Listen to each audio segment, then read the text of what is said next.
does. Training teaches you to operate against the best interests of your own group. It teaches you individual behavior rather than group behavior. Education is a liberating force. A liberating force. So I'm going to go through quickly some of the things on why you should learn the skills. And nothing I say, I hope, nothing I say will imply that we are not faced with a very shrewd, uncompromising, dangerous enemy. Don't ever take it in your mind that these white people are going to be easy to be had. It ain't going to be true. This is a hard fight because they have the institution and we have the people. You see, and as long as you control institutions, you can control the behavior of people. Now, with that in mind, listen to it carefully. The first lesson, the very first lesson you must learn as students, is that the fundamental mistake you can make is to try to use white definitions to explain or analyze black phenomena. That's the first mistake you make. And anytime you use their definitions that are given to you, you're in trouble. Now the second lesson I go against Harold here. I do not think you should tell your white professors nothing. I do not think you should argue with them. I don't think you should do anything. I think you should accept the skills they get and go about those. I know your black professors either. Your objective of being at Atlanta Junior College is to acquire skills and get out and go on to Morehouse and then for Morehouse. The reason you're in school is to get a degree, playing cards and all that. That's mental sour behavior. Mental sour behavior. Let me tell you something that Sister Gwen Rockwell and Brother Naeem can tell you. They used to bring me down here every year. Most time I had to pay my way, but they still brought me. They used to bring me down every year to talk to the combined students over at Morehouse, AU, and all like that. And in there, look at all these black students who say, "Oh, Dr. Wright, we crazy about you. Why don't you come south and take over these schools?" You know what I used to tell them, and I say this clearly. I have a great deal of admiration for these black teachers working in these schools. You think I have it bad in the mental health center. At least I know I'm dealing with people who are crazy. I mean, at least I know that. I just realize that, I'm not annoyed.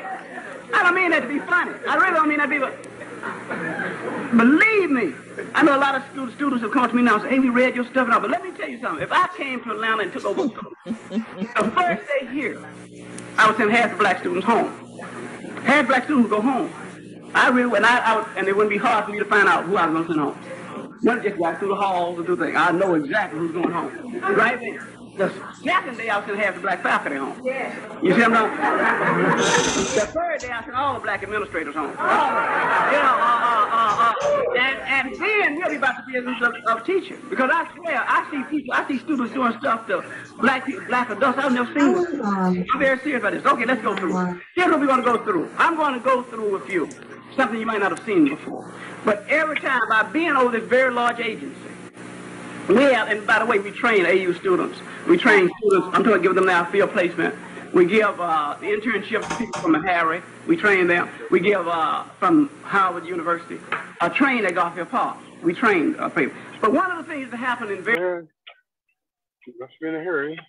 I'm just going to take this water in there for a time. Oh. Good afternoon, family, or good morning, where you at? Good evening if you're somewhere, another part of the world. Before I continue, I'd like to ask the permission of my elders to begin this program.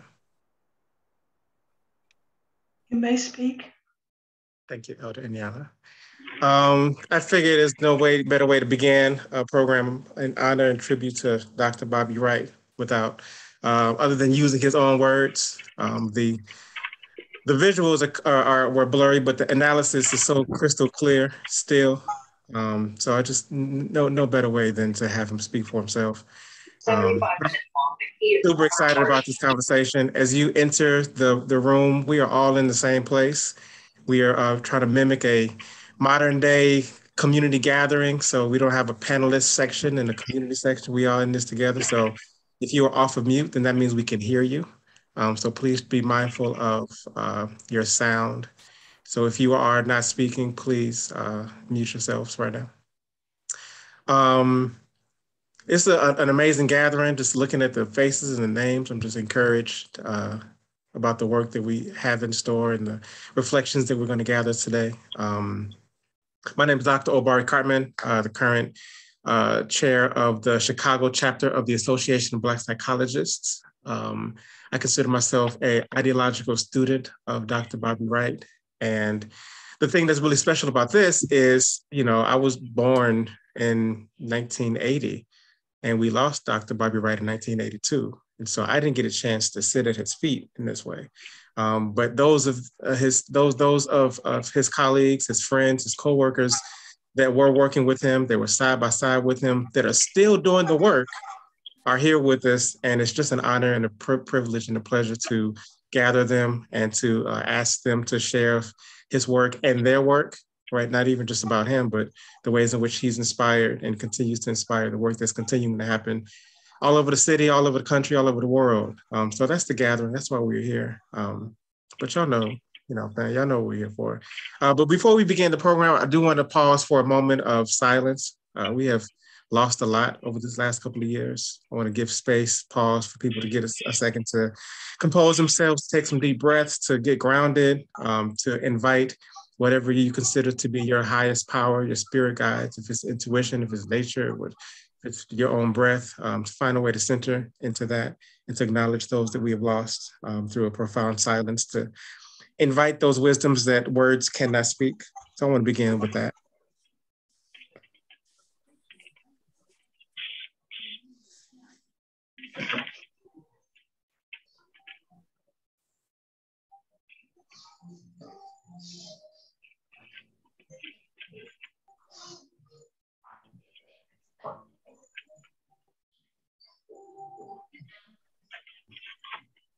Ashe, Hotep, Amin. And then while we out here, we got folks on here from all over the place. I would also like to, in another form of a libation, to invite people to get off mute for a moment and also invite those of us that we've lost whose names we want to remember. It can all happen at once, a sort of a powerful affirmation, a communal invocation of those names of ancestors. We can do it all at once: family, scholarly, intellectual. So just invite those names of those we want to bring to the conversation. Amos Wilson, Shango Johnson, Kobe, Dr. Obari Cartman, Taviti Cartman, Wendell Morris, Lady Holmes, Arthur Holmes, Baba Asong, Lady Elms, Arthur Holmes, Alfred Cartman Sr., Mary Cartman Tooth, Dr. Bobby Tom Lewis, Malcolm X, Marcus Garvey, Randy Bush, Asa Hilliard, B.B. Du Bois, Judges, courts, Jake Malone, Carter G. Woodson, Famous Hamer, Mary Williamson, Brother Terrence Kennedy, Bill White, Larry Young, Charles Evans Young, Dingo Johnson, Ronald Barrett, Ashe, Mami Toure, Ashe, Makiba, Robert T.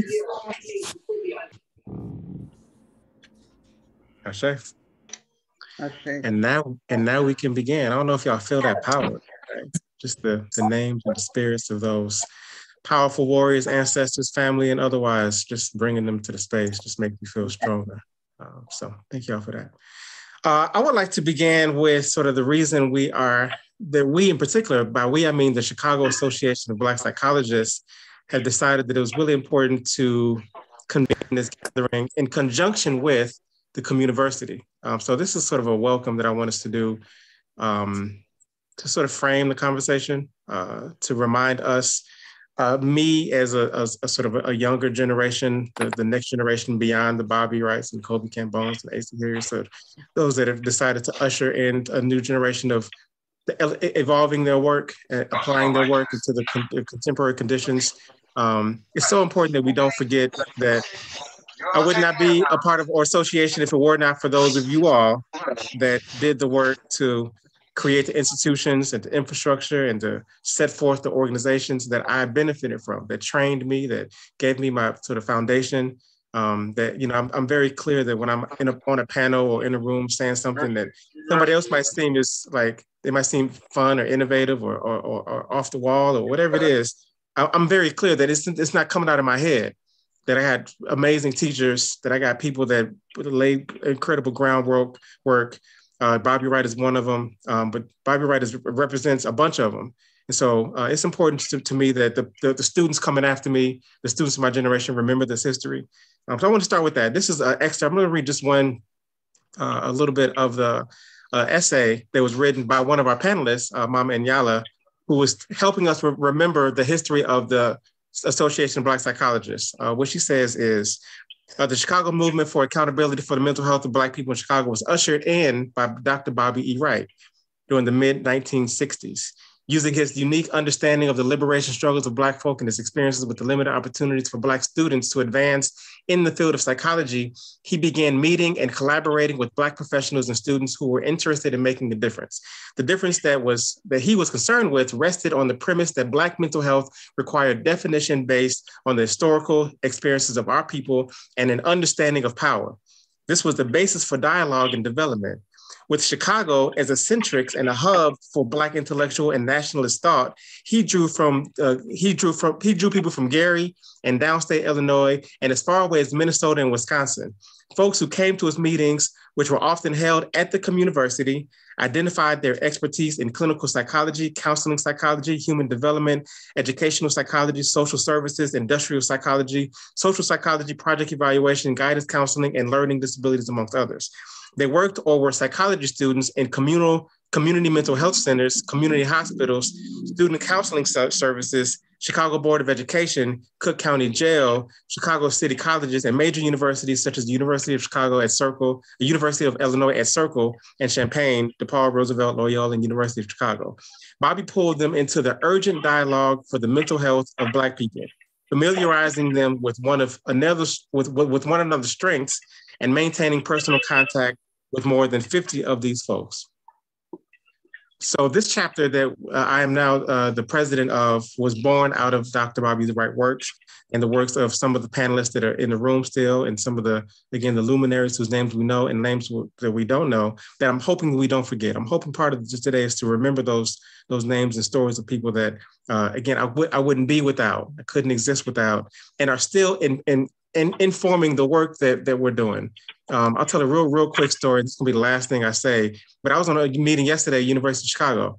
There's a committee of folks creating a historical trauma survey from scratch. They're trying to create a scale to measure historical trauma in their patients in the clinics. And so they invited me to be a sort of an expert on this panelist, and they showed me a chart that talked about how they conceive of historical trauma. And at the top of the chart, it says dominant group and subjugated group.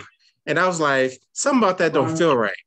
I don't know that I like the way it feels to call somebody a dominant group. The ideology of even using language like white supremacy don't even feel right. And I knew that. So if I didn't have an analysis that Bobby Wright gave me, I would have just been left with an uncomfortable feeling. But the power of social analysis means that I can give language to that feeling and say in that room, Dr. Bobby Wright would have said, I don't know if this was a dominant group or if this is a pathological group.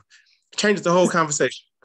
Now we got to look at the chart different, because I'm using language that Dr. Bobby Wright gave me to call these people not dominant or superior, but psychopathological, using the definitions that we understand. And now we change the language in this chart, right? This is just yesterday, still being influenced by the work of Dr. Bobby Wright in the institutions that are doing the work that he was trained in, by being able to sort of challenge the notions that are embedded in the way we conceive of Black analysis and the work we're doing. So I'm forever indebted to Dr. Bobby Wright. And again, those of you all who challenged him, who pushed him, who he drew his ideas from. So that's what we're here for, to continue that work and to strengthen that work, to make sure the new students don't forget that kind of history. So at this point, I want to invite, so this is a partnership, a collaboration between Chicago Black Psychologists and the Communiversity. So I want to invite Baba Olumenji, who has been conspiring this session with me, to say a few words to welcome the community on behalf of the Communiversity. If you would like to say a few words about what the Communiversity is, to just introduce folks that may be unfamiliar with that formation and its work. So Bob Olamenji, you care to share a word or two? I'm lost weight. I'm doing things that are bringing it down naturally with diet. And if you are not speaking, can you be mindful of your, there you go, Bob. Yep. Okay. Yes, this is a collaborative venture between the Communiversity and the Association of Black Psychologists. And we're glad to do it. And in the future, perhaps we'll do some other things. I want to defer to the elder Dr. Pates, who was one of the original founders of the Communiversity, to go into whatever items he wants to related to the Communiversity. So I want to just go directly into that because I know we have a short amount of time. Thank you. Go ahead. Sounds good to me. Dr. Pates? Yes, I'm here. Yes, I'll venture into kind of giving you a little background on the Communiversity relative to Dr. Bobby Wright's contribution. Back in 1967, this is when Bobby Wright somewhat came on the scene, because at that time, he was a truant officer in the Chicago Public Schools. And we had a group, the Association of African Educators. And we had a group that gave a conference at Monumental Baptist Church on 39th Street across from the Center for Inner City Studies. We had a conference and Bobby came and he spoke. We talked about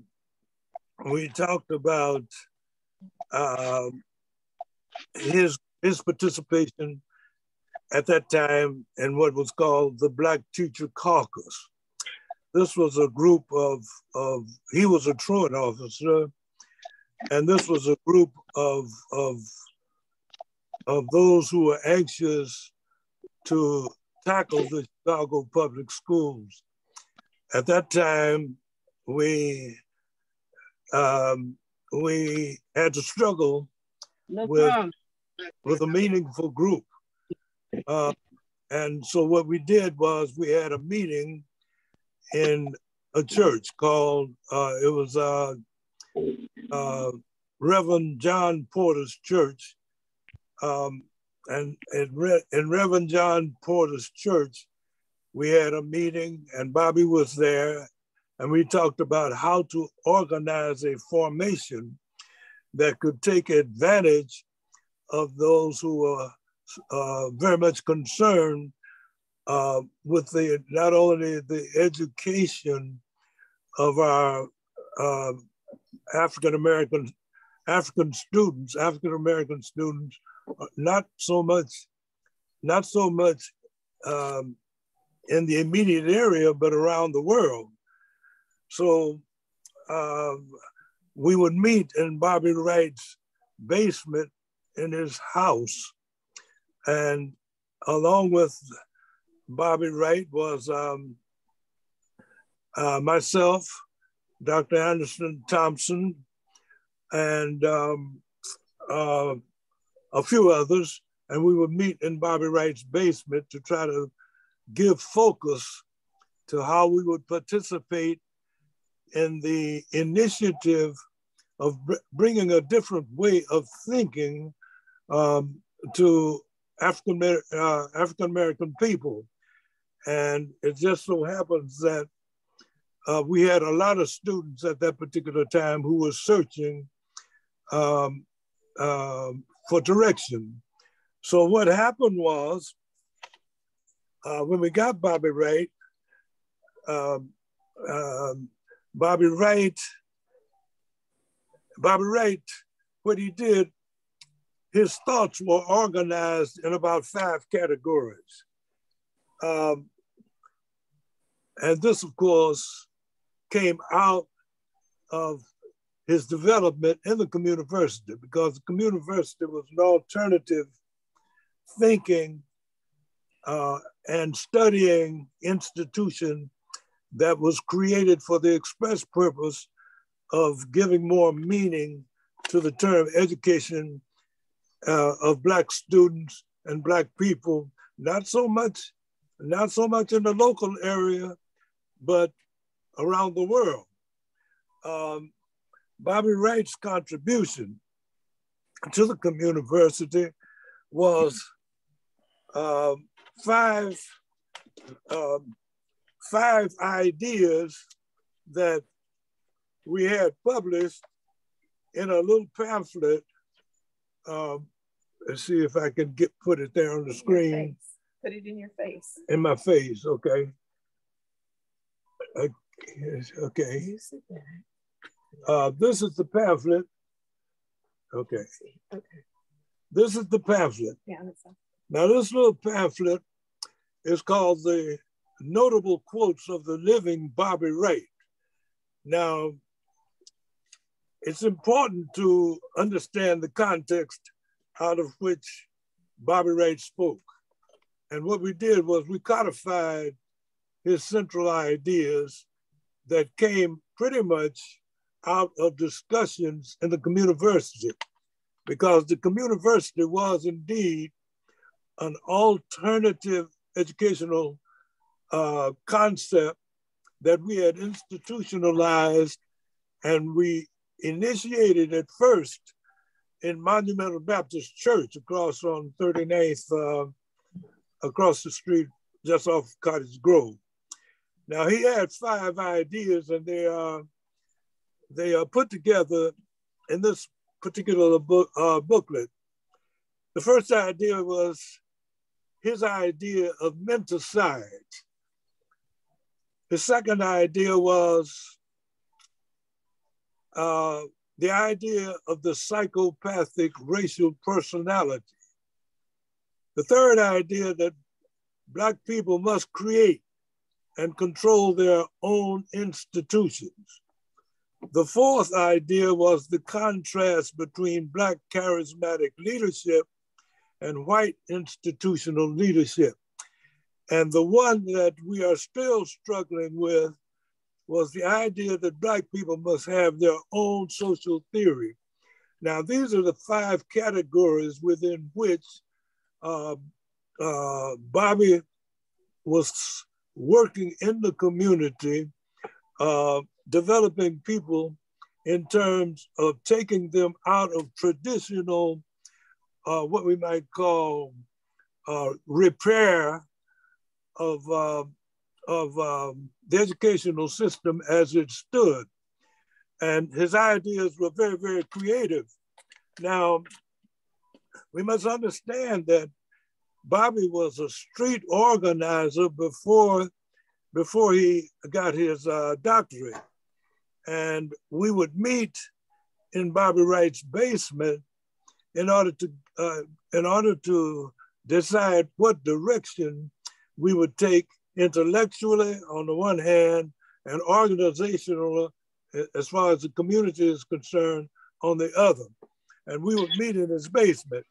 Now, the Communiversity at that particular time was meeting in John Porter's church, which was a Methodist church. I don't remember exactly what the complete denomination was, but we would meet in that church until we decided to branch out. And at that time, that was before Bobby had received his credentials, and that was before the creation of, I think it was, at this time, it's called the Bobby Wright Mental Health Center. And it was before that those particular formations existed. It's important to know that one of the, kind of like an offshoot, when Malcolm X was assassinated, Betty Shabazz was frightened that they were going to come after her to kill her also, along with her husband. And Bobby Wright captured her and took her to his basement. And as a matter of fact, he called a group of us to come to his basement. He told us that, look, I've got Betty Shabazz here, and she's frightened to death that those who assassinated Malcolm X wanted to assassinate her also. So Bobby took her into the house and hid her. At that time, Bobby was living on 60, I think it was 69th and Clyde, 69th and Clyde. And we took Betty, he called a group of us, and we sat in the house until early the following morning, just to make sure that Betty Shabazz was not being pursued. Now, it's important to understand the totality of Bobby Wright, because Bobby Wright was not only, he was scholarly, but he was definitely a practitioner, and he was definitely a functioning person in the African community.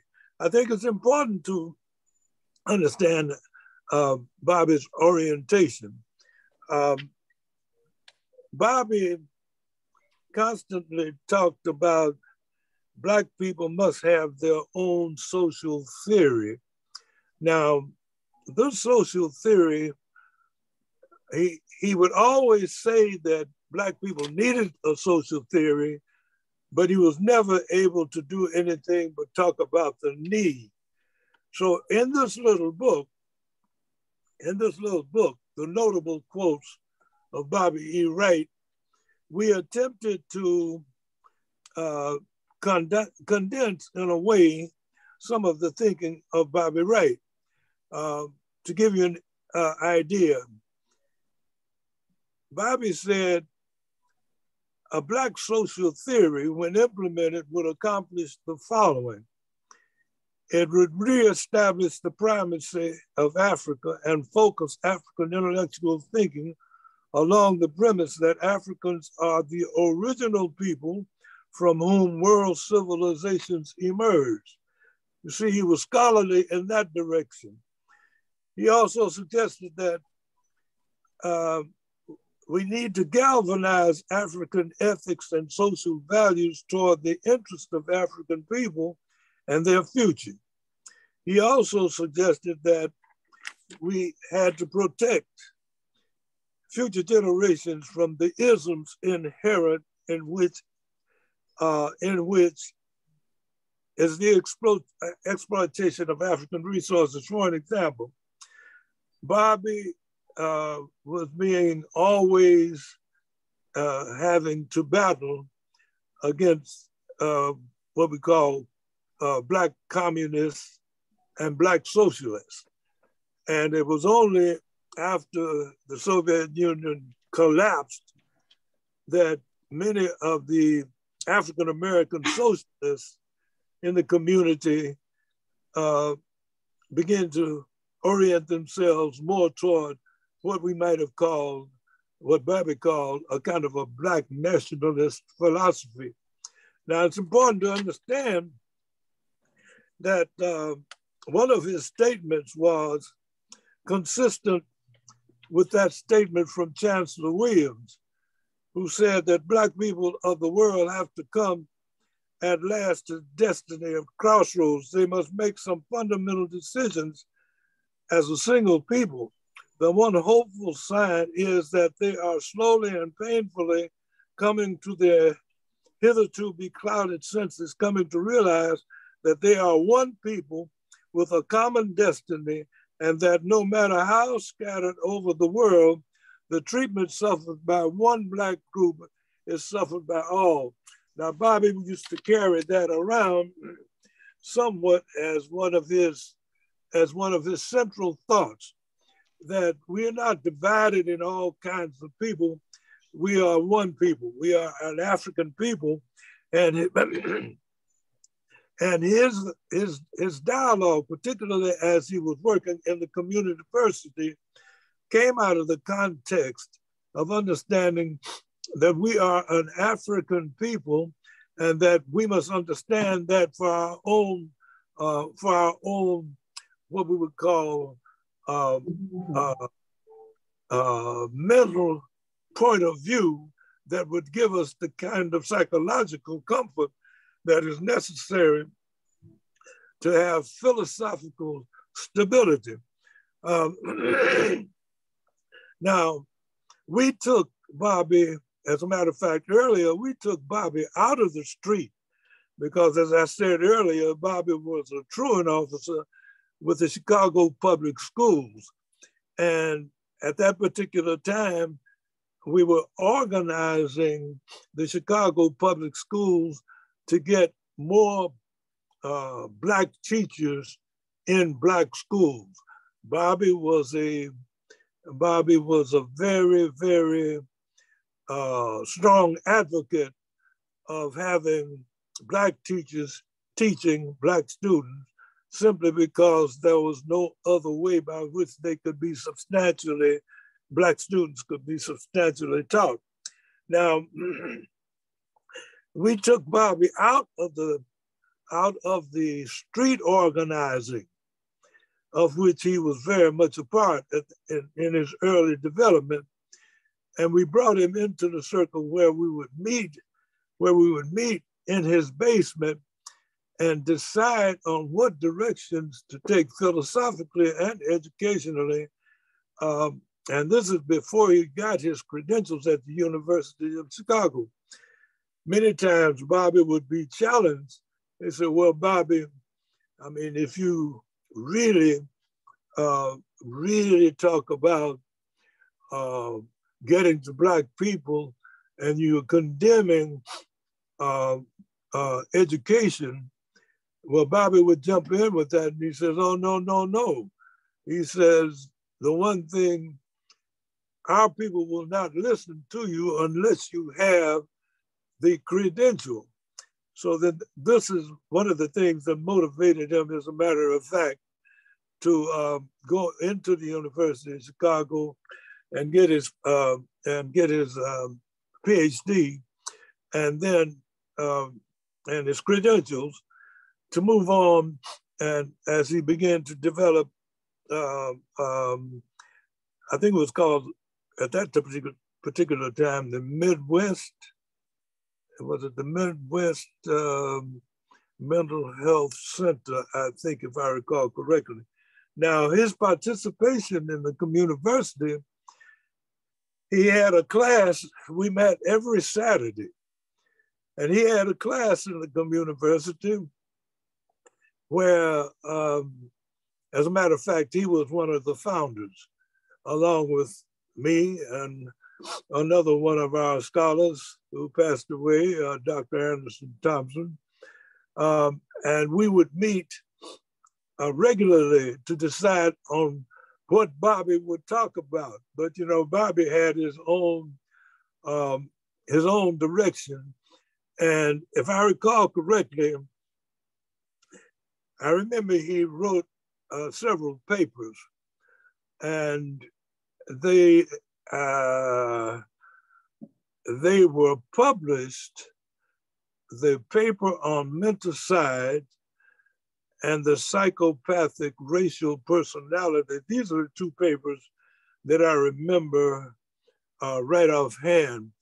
But there's quite a bibliography that Dr. Bobby Wright, there's quite a bibliography.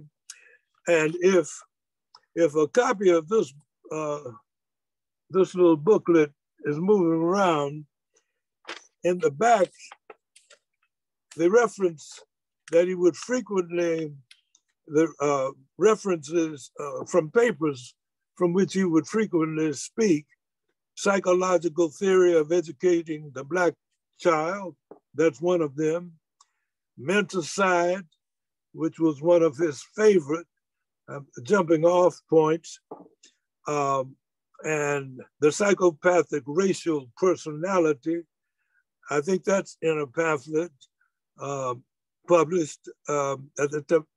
As a matter of fact, I think Haki Matabuchi's bookstore, if I recall correctly, I think he has a copy of it on the shelf. Also, he used The Miseducation of the Negro by Carter Woodson as one of his references all the time.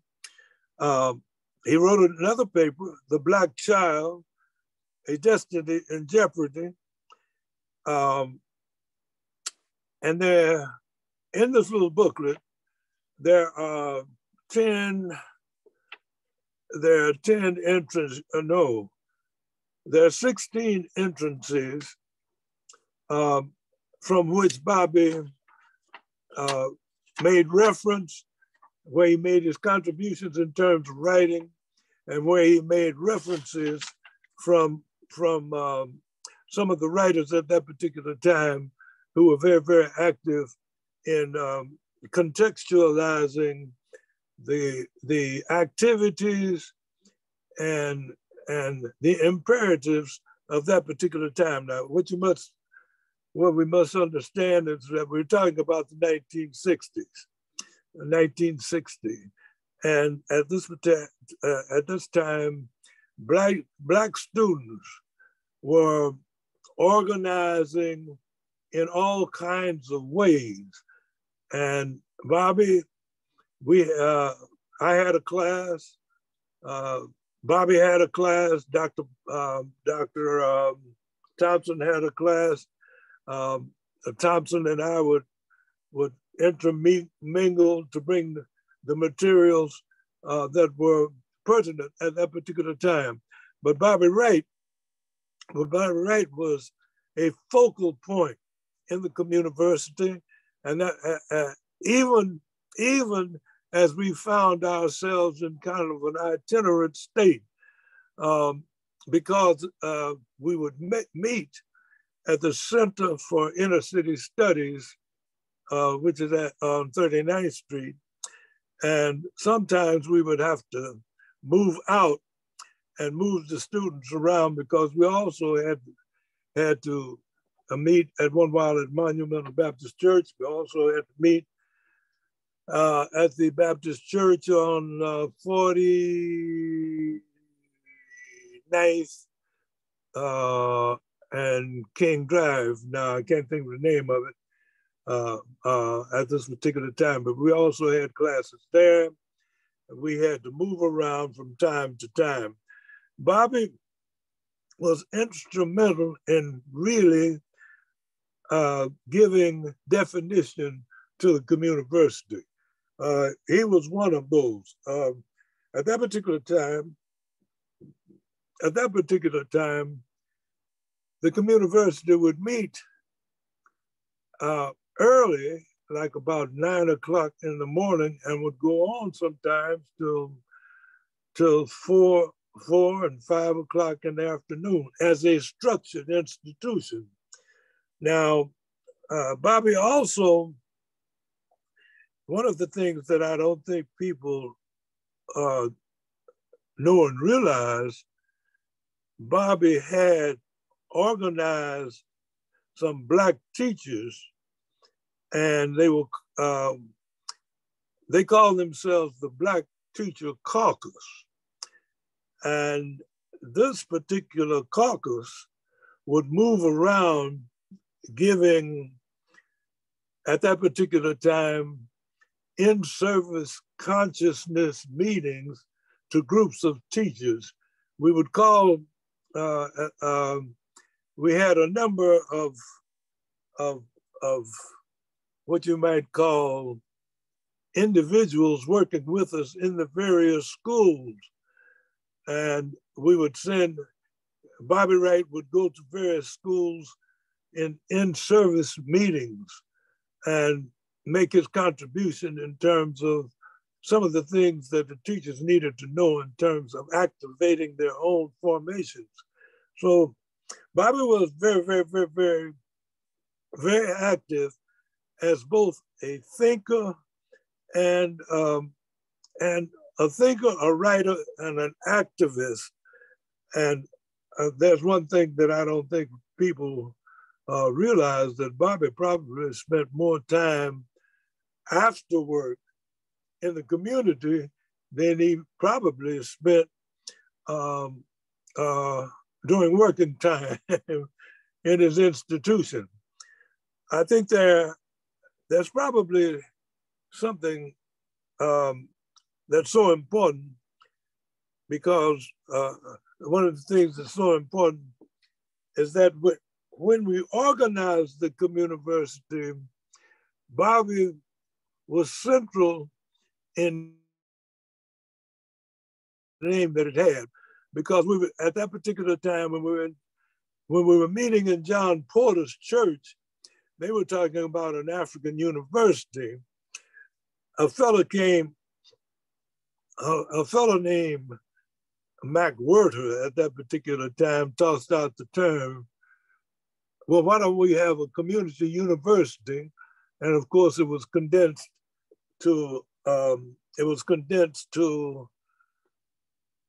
a term called the community. It was first the community university, and then it was condensed to Communiversity. Now, okay. One last comment I'll make before I wrap up, before I finish. Bobby was recruited into the University of Chicago PhD program. And it is as a result of that recruitment and his graduation, he began to legitimize the fact that he had graduated from the University of Chicago as being graduating from regular conventional universities was so important, because he would always say, our people would not listen to you until you had the conventional credential. So I would say finally that Bobby Wright was one of our most conventional, I would say that he was a Renaissance man, to use that terminology, because he was all over the place, intellectually, socially, organizationally, and practically.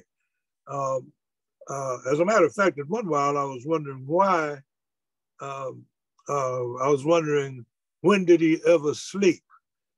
But anyway, I think that encapsulates pretty much the commentary that I can give you, try to give you a picture of Bobby, the man, Bobby, the intellectual, Bobby, the activist. And, at one while they used to talk about a social worker. I never really understood that term, social worker, so much as Bobby was a social activist. And in our community, being an activist was very, very important at that particular time. And it's important at this particular time. We need to have those who have the credentials to be in the community, to activate, to see the relationship between the conditions of our community and whatever it is they think they know. But because we will find that our disciplines have to be cultured by the reality of the African-American community. Okay, I'm finished. Thank you so much, Dr. Pates. That is such rich history. That's the power of having your elders in the room. You can't Google none of this stuff. So I really, really appreciate that. And I want to be mindful of time. There's two things I want to be mindful of. We got about an hour and 10 minutes, and I invited some heavy hitters, some powerful folk that have really powerful testimonies. But I'm also looking at the room and seeing that there's other people who knew Bobby in different ways. So I want to make sure that there's a little bit of time in the end for community conversations, for questions, and for other stories that might not be represented by the four of the panelists yet left. So I want to get right to the rest of those elders that we asked to come speak. I'm gonna go right to Elder Nyala, if you mind sharing next. But you all represent the renaissance of who he was. So he had so many tentacles, so many aspects of him. So we got to have a bunch of people speak to their different versions of him, their different experiences with him. So we got folk here that represent his, therapists and the activists and educators and lawyers and students. So we get to really get to a rich view of who he was and what he was about through the different vantage points that people have. But I want to make sure the other people that have stories or perspectives get a chance to share that too. So thank you, Dr. Pates. And Mama Nyala, would you like to share some remarks? Okay, yes. Hotep, indeed, I come in peace, and I will try to move quickly so that everyone can get a chance to contribute what they need to.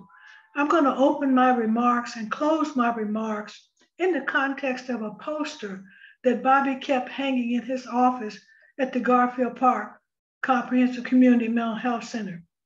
The poster was actually done by an activist, brother Babatunde Foloyemi, and it depicts warriors from different eras, so that there's one warrior who seems to be dressed in like a cloth and has spears and knife, and then the warrior in the forefront is dressed in fatigues and has an AK-47.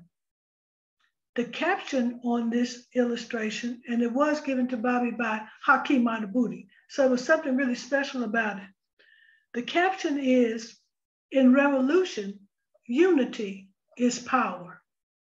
And Bobby was obsessed with this whole notion of power and the concept of it, and how what power is other people using that power to make you think that what they have for you is in your best interest when it really is not. And so that's where I want to keep this. So everybody knows that Bobby was not 6 feet tall, okay? But the shadow that he cast was gigantic as he opened up a special world for the understanding of Black mental health, of white psychopathic personality, and also calling for a social theory. His place in African-centered psychology is without question. I'm going to try and do a little bit of a timeline, because in 1968, a group of concerned Black psychologists and students walked out of the American Psychological Association, APA, and later to form the Association of Black Psychologists, ABPSI. Now, Bobby was not there. Why? Because Bobby was still matriculating himself. Not only that, but he was in the streets. As you heard Pace saying, Bobby was in the streets helping to fight the Willis wagons. Now, I first knew Bobby in 1967 as a cautious and apprehensive voice on the other end of the phone. Because at that time, the Red Squad in Chicago was definitely after Black people, trying to tap your phones, get into your business so that they could expose you as being something else. And so it was really a difficult time for us, those of us who were in the nationalist community at that time. So he was really kind of cautious with me, but I was calling him because I knew of his work in the streets with Al Raby and Dr. C.T. Vivian around these Willis wagons, which was put up by the superintendent of the public schools to put these lean-to shacks into the playgrounds of Black schools rather than giving us the schools and the spaces that we needed. And this took away not only the playground space, but it took away the dignity of those kids and of our community. Now, Bobby had influences from a number of streams, and of course, Dr. Pace mentioned that in terms of where he grew up and all of those things, that he came out of a powerful Black community.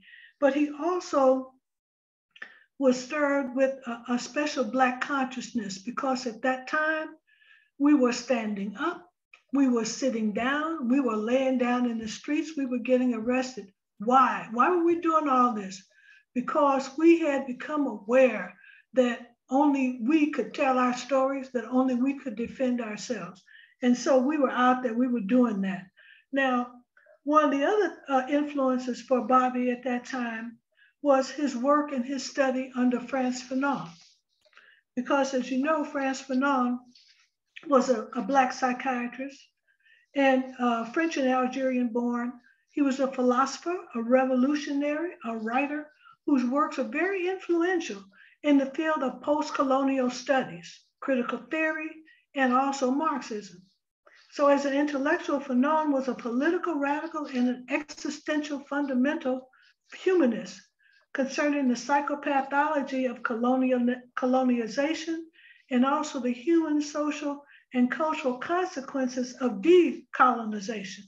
So moved by Fanon's work, Bobby, who was also grounded in philosophy and logic, had a unique perspective on the psychological uses of cognitive psychology.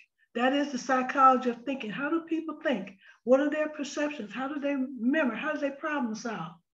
And so he did not say that it's not hopeless for us, but what was especially important is the creation of an African worldview through the development of a Black social theory. Now, Page described that in some ways, but he noted that a social theory would determine the destiny of a people by establishing objectives and guidelines for their existence, for their behavior. So it defines values and rituals, methods of child rearing education. The ultimate achievement of a Black social theory would be the integration of a worldwide Black culture. Okay, so now it's 1970. I'm gonna speed this up. 1970, the article entitled Toward a Black Psychology by Dr. Joseph L. Wright appeared in Ebony magazine. This was the seminal article that placed the term Black psychology into the lexicon. So now that word was known and used, that phrase of Black psychology. But this was a beginning. Black psychology needed much more than that. It needed a body of work, it needed a paradigm, and it needed dedicated people to grow it to its fruition. Okay, 1971, ABSI is really on the block now. We got conventions and everything. We walked out in 68, 71, we're doing a convention in Detroit. And what was so important about that particular convention, as Naeem Akbar, who we formerly knew as Luther Weems, identified a cadre of brothers who had been bouncing ideas off one another. Those four brothers came together on a panel.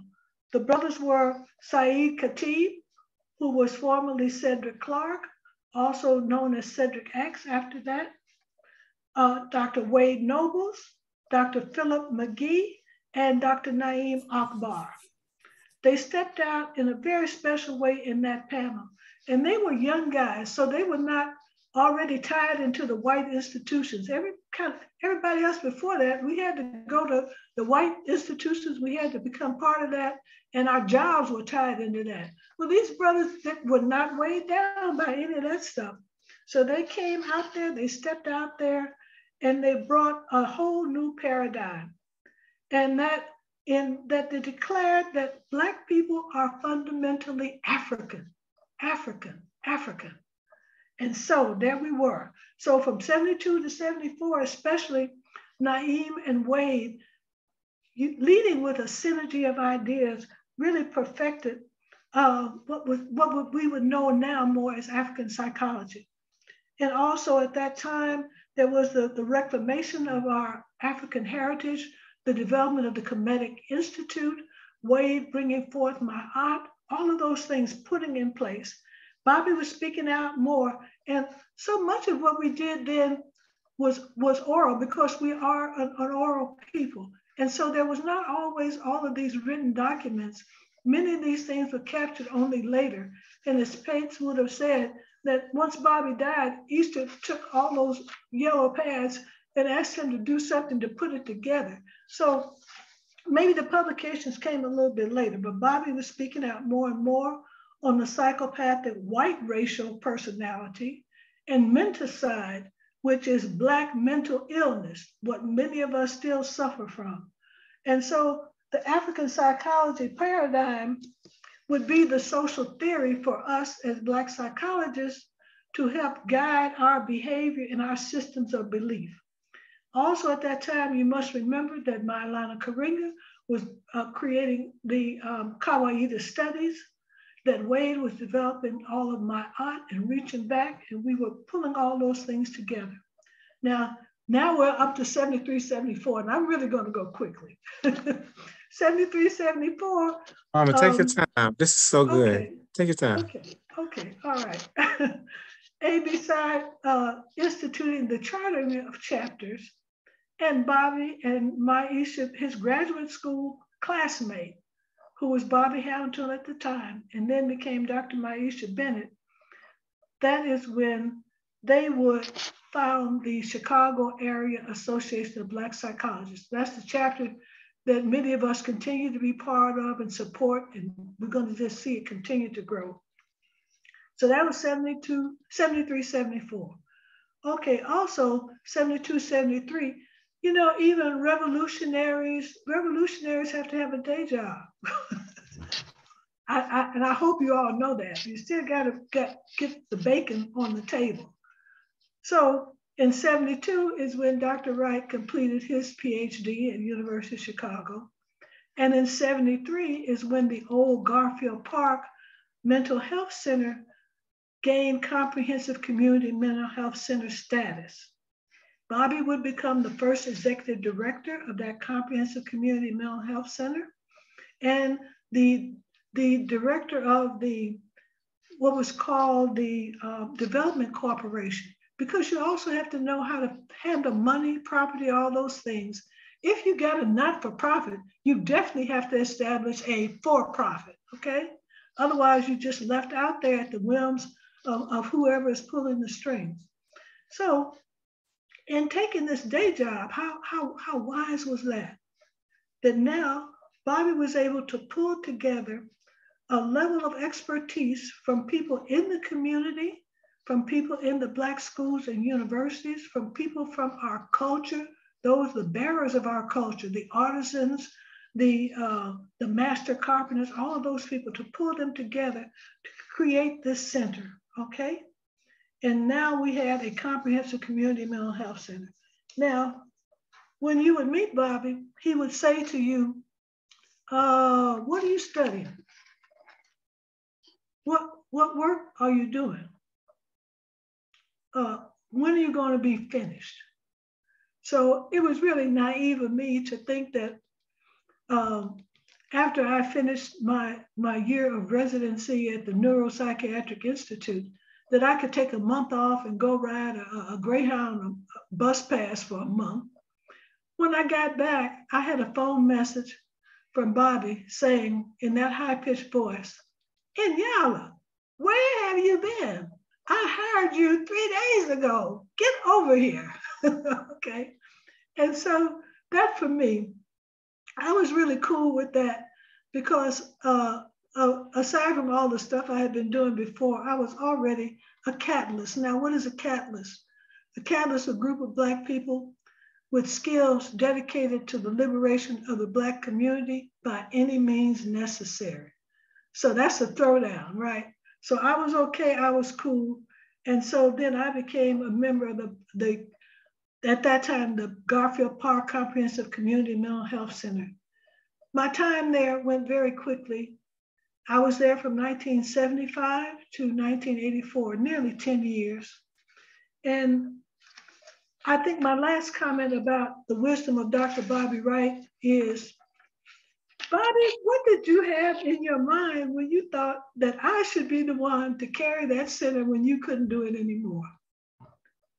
Clearly, Bobby must have had in mind that he had faith that he had created this spirit of revolution in unity that would be powerful, that I could be the unified us, right? The unified us.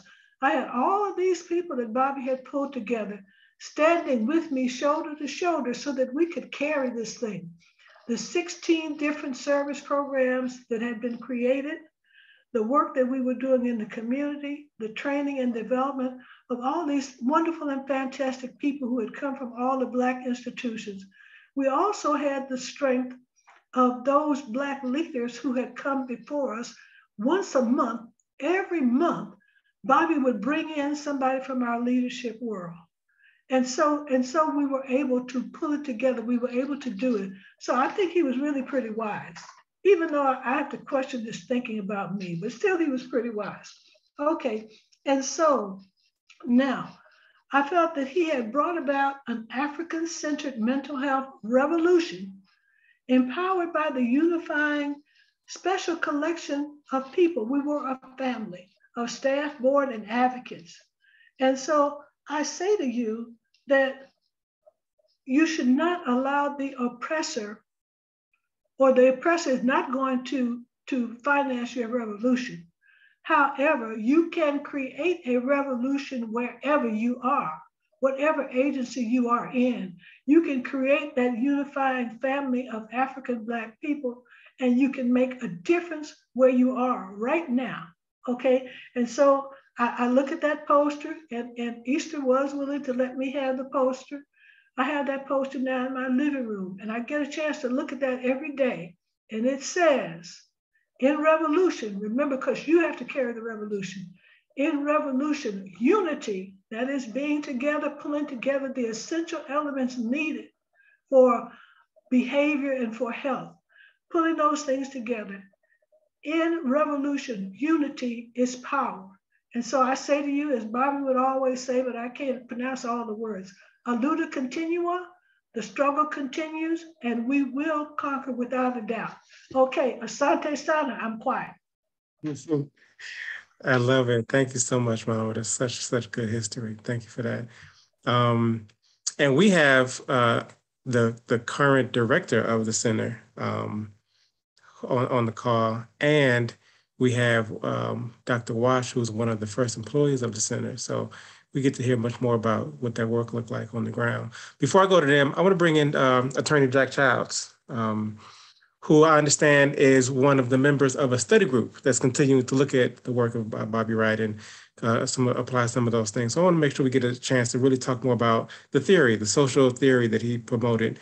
And I believe Jack Childs is going to help us with that. So any other remarks you have to share, but I wanted to get into some of the ideas, some of the things that you're learning and studying as a student of Bobby Wright. Attorney Jack Childs, can you just share your remarks, please?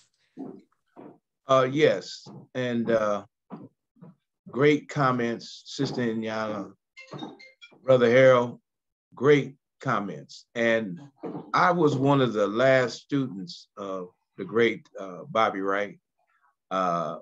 Ancestor Conrad World joked one time, he said Jack was Bobby's last student.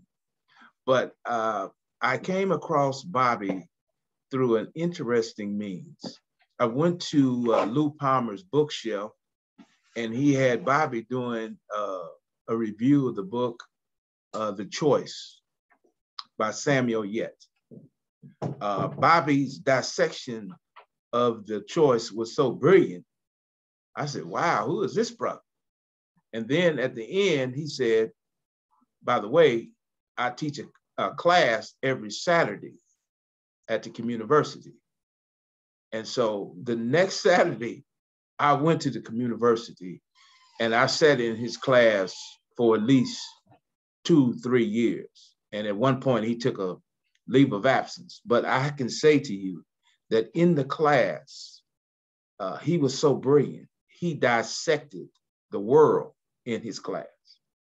And I can say without reservation that Dr. Bobby E. Wright was more a visionary than Frantz Fanon. He saw where we needed to go.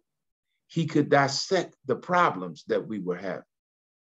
And he would put it in the context of uncompromising language.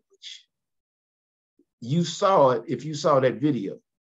You saw how he could, as the athletes say, he could bob and weave mentally much faster than most people can just plain out think.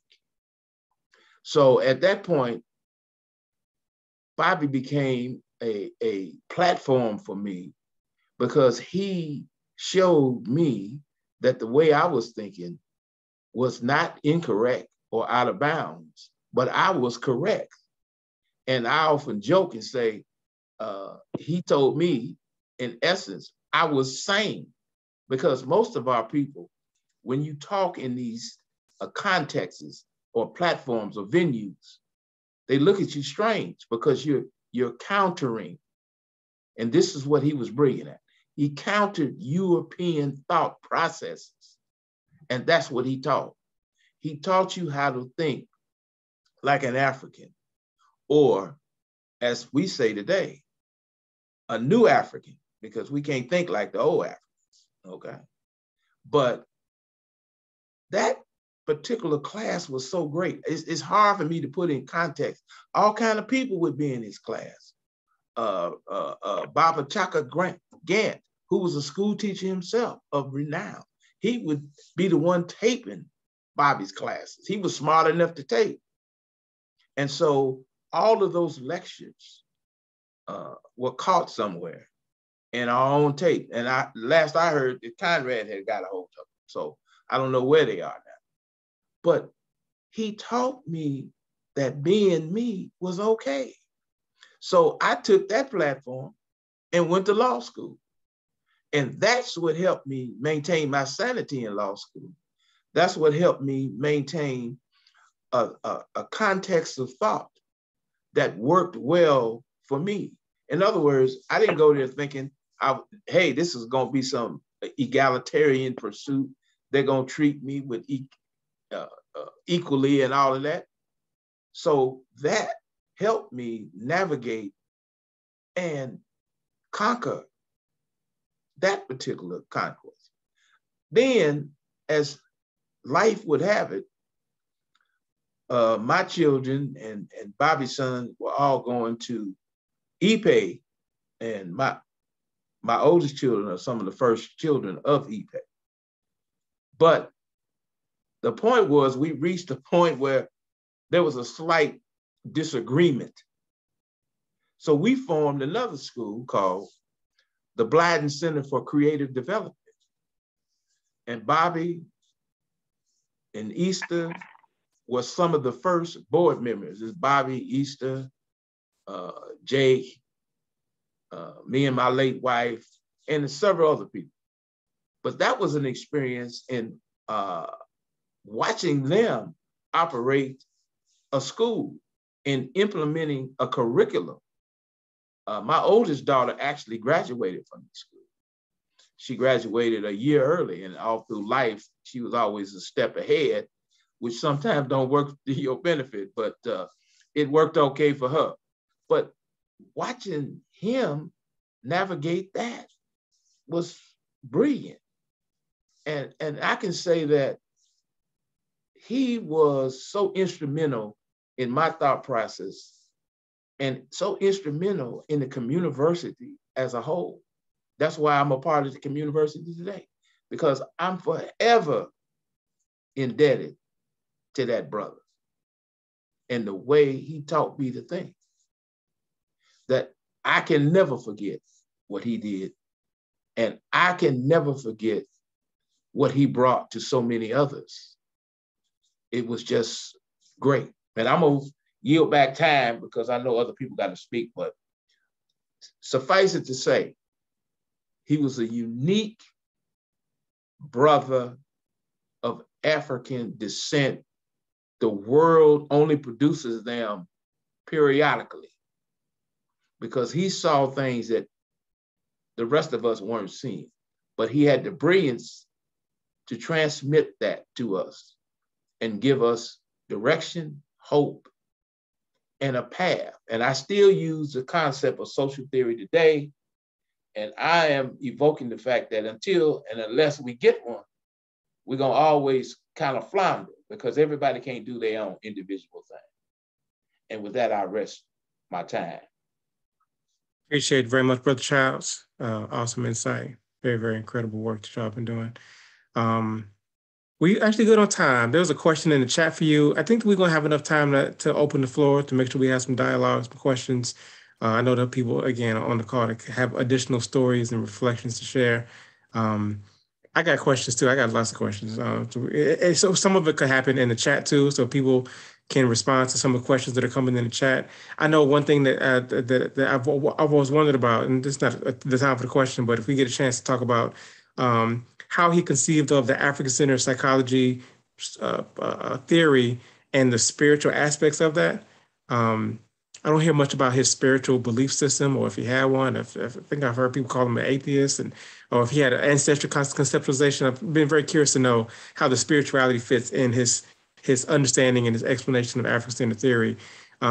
We also realized that we lost him young, so I would love to hear from y'all how you see the evolution of his work. Like his theory wasn't finished; he wasn't done growing and learning. So y'all might have some ideas that can help us think through where we could imagine the direction that he was going, where it would have ended, where it would be now, how it, again, would apply to the problems that we're still dealing with as Black people.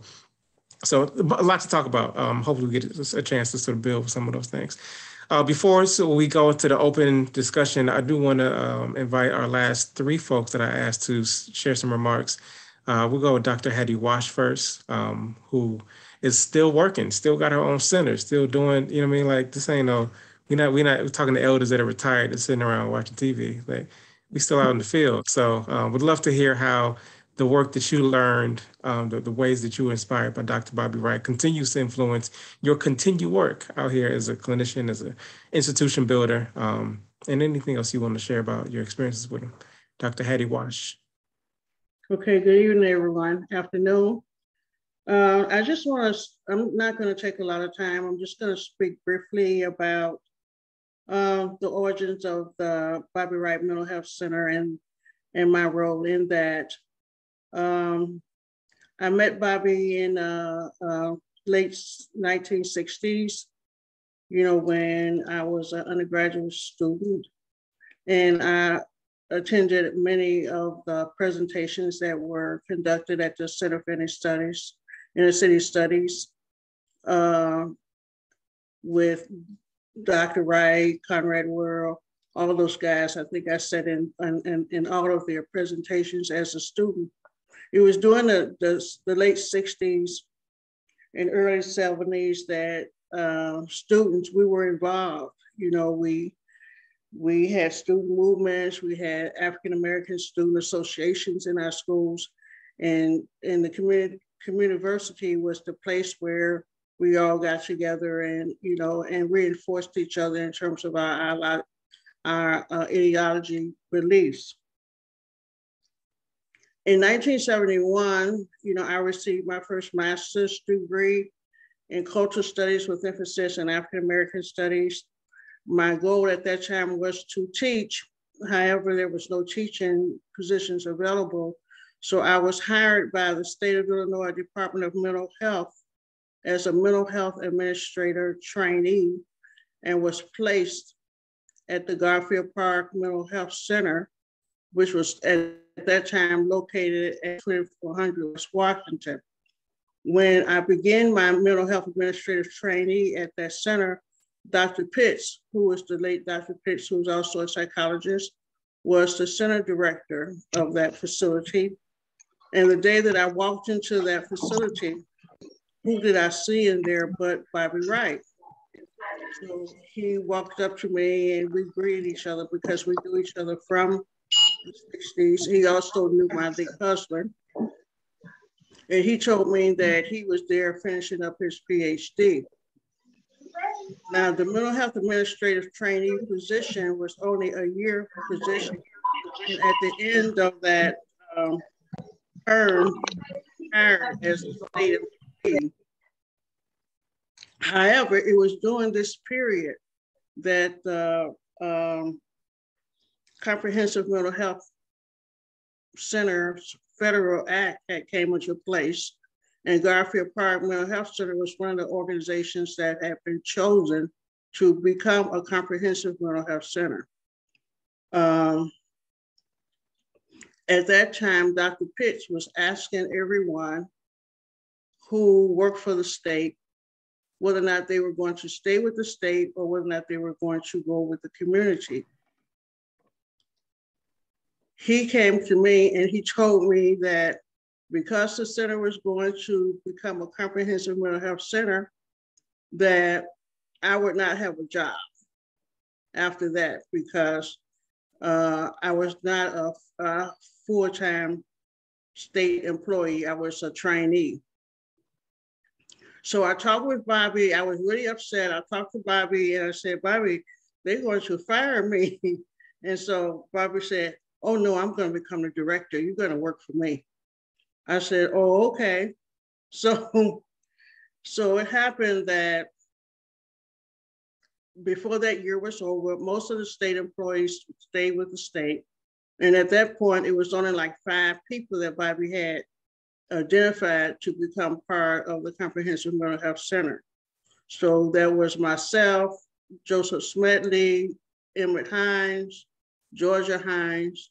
What Bobby did with each of us is he had us meet at his house. I guess his house was the meeting house. We would meet at his house every week and we would plan out that mental health center. He would assign each of us to the roles that he wanted us to play in those centers. Because I was a mental health administrative trainee, and one of my jobs as a trainee was to establish a hotline, 24-hour emergency hotline, he assigned me to that duty as well as the intake coordinator. And then he assigned Emmett and Joseph Smedley and all of us to different duties. So moving forward, I would love to say that everything went very smoothly, you know, but Bobby Wright was not an administrator. He was an intellectual genius, you know. He saw beyond just running the day-to-day operations of a center. So as a result of that, we did have some battles.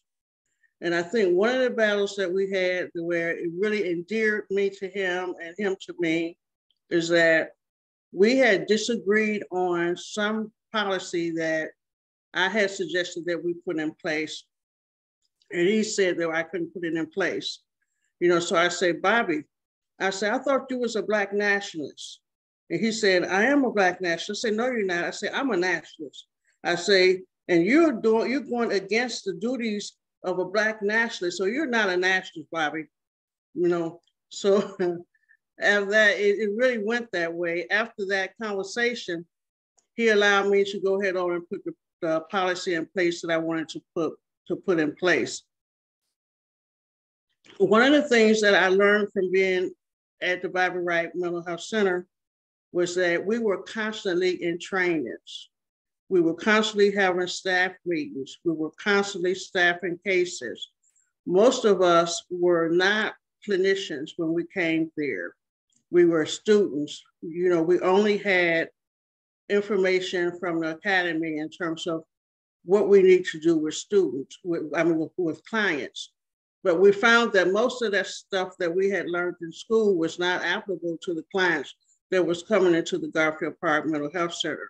So what we did a lot was we had a lot of staffings and we talked to the clients about exactly what their needs were as opposed to applying the books in terms of what we learned in school. So as a result of that, we began to get a new direction in terms of how do you treat African-American clients.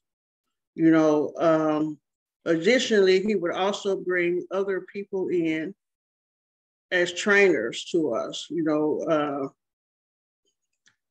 and that went on every week. We had that every single week, and it was always new people coming in doing presentations to the staff. Most of the students, most of the staff at Bobby Wright, as I indicated before, were straight out of college. They were coming to that facility very green, with no background, no real experience in terms of working in the community. I left the Bobby Wright Mental Health Center in 1979. And as a result of the training that I received at Bobby Wright, I was able to get another directorship position. So I became the director of the Minority Economic Development Institute Substance Abuse Programs. At that time, Bobby had begun to pull together the directors of the mental health centers and other social service agencies. We would meet monthly at the Bobby Wright Mental Health Center as directors. We also did a lot of lobbying. Because my budget did not include any monies for budgeting, Bobby always included me as part of his staff, even though I was not a staff member anymore. I would go with him to the legislative breakfasts. You know, if there's something that we stayed overnight, he would pay for me to stay overnight. So I think the fact that I told him that he wasn't a nationalist those years ago, I think he always wanted to prove to me that he was a Black nationalist. So what he did was basically take care of me all the way up until, you know, his passing. I was involved with the Bobby Wright Mental Health Center all the way up until, you know, he was no longer able to be there as a director. But the experiences that I had, as well as the other staff people, I'm still very much involved in many other people that came through the Bobby Wright Mental Health Center. We are still actively involved in activism. You know, like it was indicated, I have my own agency. I have developed my own culturally specific treatment approach that I use with my clients at my center. And all of those things came about as a result of my being at the Bobby Wright Mental Health Center and Dr. Wright taking an interest in my development. So that's about all I have to say. Mine was pretty short. Thank you so much, Dr. Wash. Thank you for the stories, but thank you again for continuing to do the work. I'm inspired by elders like you that are still out here. I got decades of work left to me. So hearing the stories reminds me of that. But also, you know, we're talking about institutions that still exist. The Bobby Wright Center is a very live, thriving, existing, working, healing organization under the helm currently of Dr. Rahsad Saafir, who is here. So without further ado, Dr. Saafir, please love to invite you to the convo and share your remarks and tell us about what the center is still doing, the Bobby Wright Center, and its current direction, its current work, and ways that we can continue to support the work of Bobby through the work of the center. Thank you, Obari, and it really is a pleasure to see all of the wonderful faces of people that are connected to my past with Bobby. I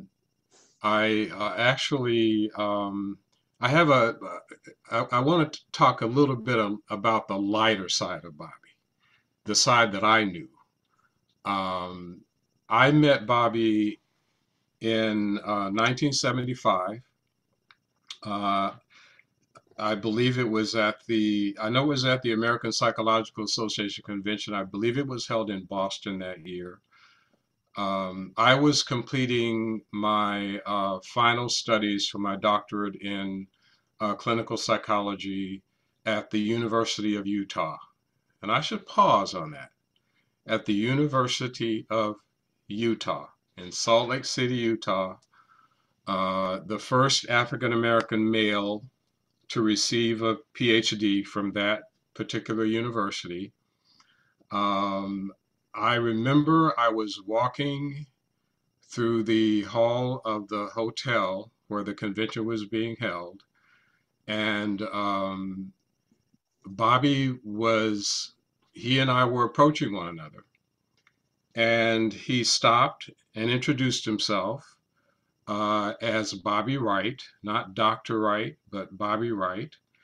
And the first question he asked me was, let me back up, because the sequence is kind of interesting, because apparently he knew about this Black male who was at the University of Utah who was coming out with his PhD.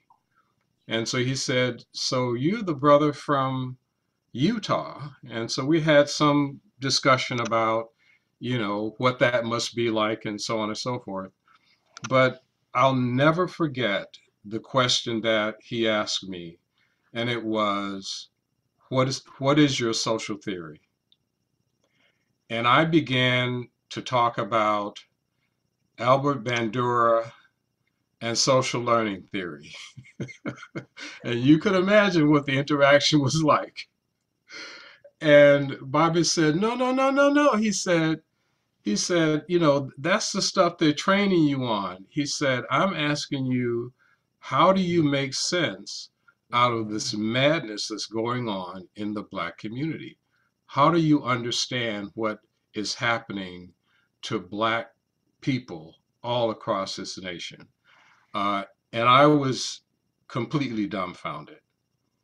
That was my first interaction with Bobby, and from that point, we had several other interactions that really have left kind of an indelible imprint on me as a person and as a professional.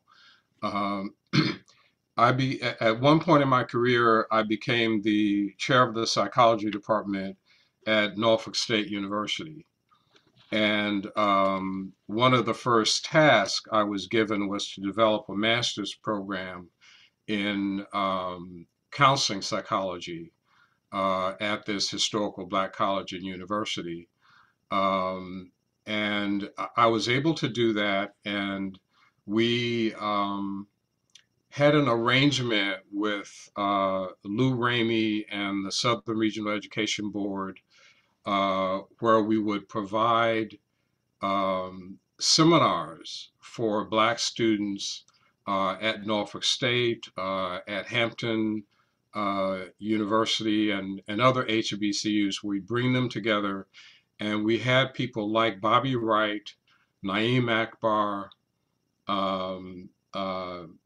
Joseph Baldwin at the time, who I believe his name was changed to Kobe Caban. We had Asa Hilliard, and all of these people who would come in and educate the students with regard to, you know, how they needed to view themselves and the work that they do through the lens of an African psychology.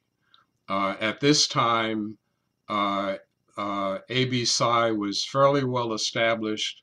The book Black Psychology had been published, and so there was a lot of rich literature to share with these students. So Bobby and I would spend time really talking about the work that we were doing at Norfolk State and educating me about what I needed to do to make sure that these students were getting the type of education, in addition to the training that we were providing them, but getting an education about who they were and who they needed to be as providers of mental health services within the Black community. I later became during the Carter administration, I did what's called an intergovernmental personnel assignment as a science advisor. And one of my responsibilities was to provide technical assistance to the community mental health centers who were transitioning individuals who had been housed in state hospitals back into the community. And so fortunately for me, one of the regions that I was responsible for included Chicago. So whenever I came to Chicago, I had an opportunity to meet with Bobby, not only professionally, but personally. And Bobby used to love to joke. I don't know if you all remember, those of you who knew him, Bobby used to tell jokes. We shared jokes all the time. And he told me this joke that I will never forget about the first Black man who was admitted to heaven. And Bobby really was a great storyteller. And the way that he told this joke, it was just mystifying. He talked about how this brother got to the gates of heaven and St. Peter welcomed him in. He went through his orientation, and during some downtime, he was kind of walking around heaven, and St. Peter approached him and said, you know, is there something wrong? He says, you seem, you know, kind of troubled today. And so the brother says to St. Peter, well, he says, you know, now that I'm thinking about it, he said, and don't get me wrong, he says, I appreciate the fact that I was the first black man to be admitted to heaven. He says, but I know there are a lot of black folks who died before me, and where did they go? And so St. Peter said, well, you know, there is a place that you know, black folks go when they die. He said, well, you know, can I go there? And St. Peter says, well, I'm not sure. I have to, you know, check in with the head man. So he gets on the phone and he says, yes, okay, yeah. And he comes back over to the brother and he says, well, he said that it was okay for you to go, but you have to be back inside the gates of heaven before midnight. And you know how you all are about time. And so, as Bobby tells us the joke, the brother goes to this place where all the black people are, and he hears the music and the laughter and the joy and everything that's going on. St. Peter stands on the gate until midnight, 12:15, 12:30, 1:30 in the morning. And finally, there's this, St. Peter goes to bed and he's awakened by this bam, bam, bam on the gate. And he goes out and the brother's standing at the gate and he says, I'm sorry. He says, I explained to you when you left what the rules were. It's 1:30 in the morning. The brother said, wait. He says, let me stop you right there. He says, I don't want to come back in. I just came back to get my stuff. I always thought that was a funny joke, but every time I tell it, I don't get the laughter that Bobby got when he told it. But so Bobby was really the person when Carter lost the election to Reagan, and my time at the National Institutes of Mental Health were up. Bobby was the person who convinced me to come to Chicago. He called and he says, you know, hey, what are you doing? You know, where are you going? And really, you know, convinced me that the work that was being done in Chicago, that I could be a meaningful part of that. That was in 1981. So I came to Chicago with the hope that I would be able to spend some real serious and significant time working side by side with this incredible genius and learning from him. And unfortunately, he passed approximately about a year later. I came to the Bobby E. Wright Comprehensive Behavioral Health Center in October of 1982. At the invitation of Nyala Joan Cooper to do some consulting work. At that time, the agency was transitioning from its federal grants to a fee-for-service model under the block grants mechanism that had been put in place by the Reagan administration. And so Sister Nyala asked me to come over and do some staff development, some develop policies and procedures. I believe at that time I said I could stay for about 6 months. That was almost 40 years ago. And so, you know, the center has this way of kind of capturing you and keeping you there because the work is so critical and it's so meaningful that it's really, really hard to disengage and move on and do anything beyond that. So I have been in the role of president and CEO of the center since February of 2013. My first year was a very difficult time in my career. In May of that year, the state cut off funding for the agency because of some technical issues. But needless to say, we did not have money coming in to pay staff, to make payroll. And I remember it was on a Tuesday that I learned of this. On Tuesday night, I didn't sleep. And I kept asking myself, what is it that I need to do? I wasn't connected. I couldn't pick up the phone and call anyone. And at about 4:30 in the morning, Bobby says, get up and go to Springfield. I got up. My wife says, what are you doing? Where? I said, I'm going to Springfield. I went to Springfield. I was there when the Department of Mental Health opened. Make a long story short, the director of the Department of Mental Health happened to be there, and they were in a meeting, and our agency was on the agenda. I was able to get a meeting with the director at the time, who was an African-American female. When she entered the room, she said, it's interesting. She says, you know, I was just reading Bobby's book, The Psychopathic Racial Personality Disorder. And I took that as a signal that she was letting me know who she was and what her connections were, and that I need not worry. And at that point, a sense of relaxation came over me. We worked out an arrangement where the funding was released, and we were able to continue operations, pay our staff, and continue the work that that Bobby started.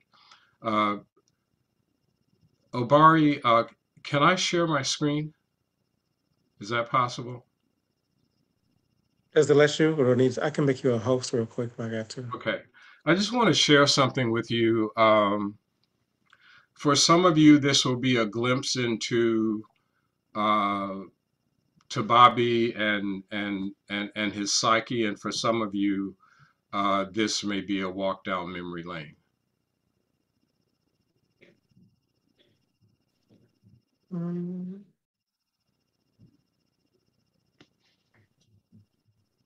You should have it now. Okay.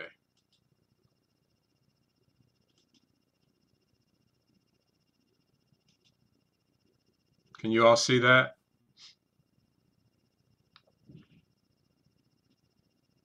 You can see it? Yeah, okay. we see it. So within the Bobby E. Wright Comprehensive Behavioral Health Center, which was located at 9 South Keswick, we're no longer at that location. Bobby had commissioned these murals. And so one of the things I wanted to make sure of as we relocated our services, that we preserved this, because I think that these images are very profound. So I'm just going to walk through and let you absorb it without any commentary.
So this sign here says "To the Ghetto," and this one says "A Place of Peace."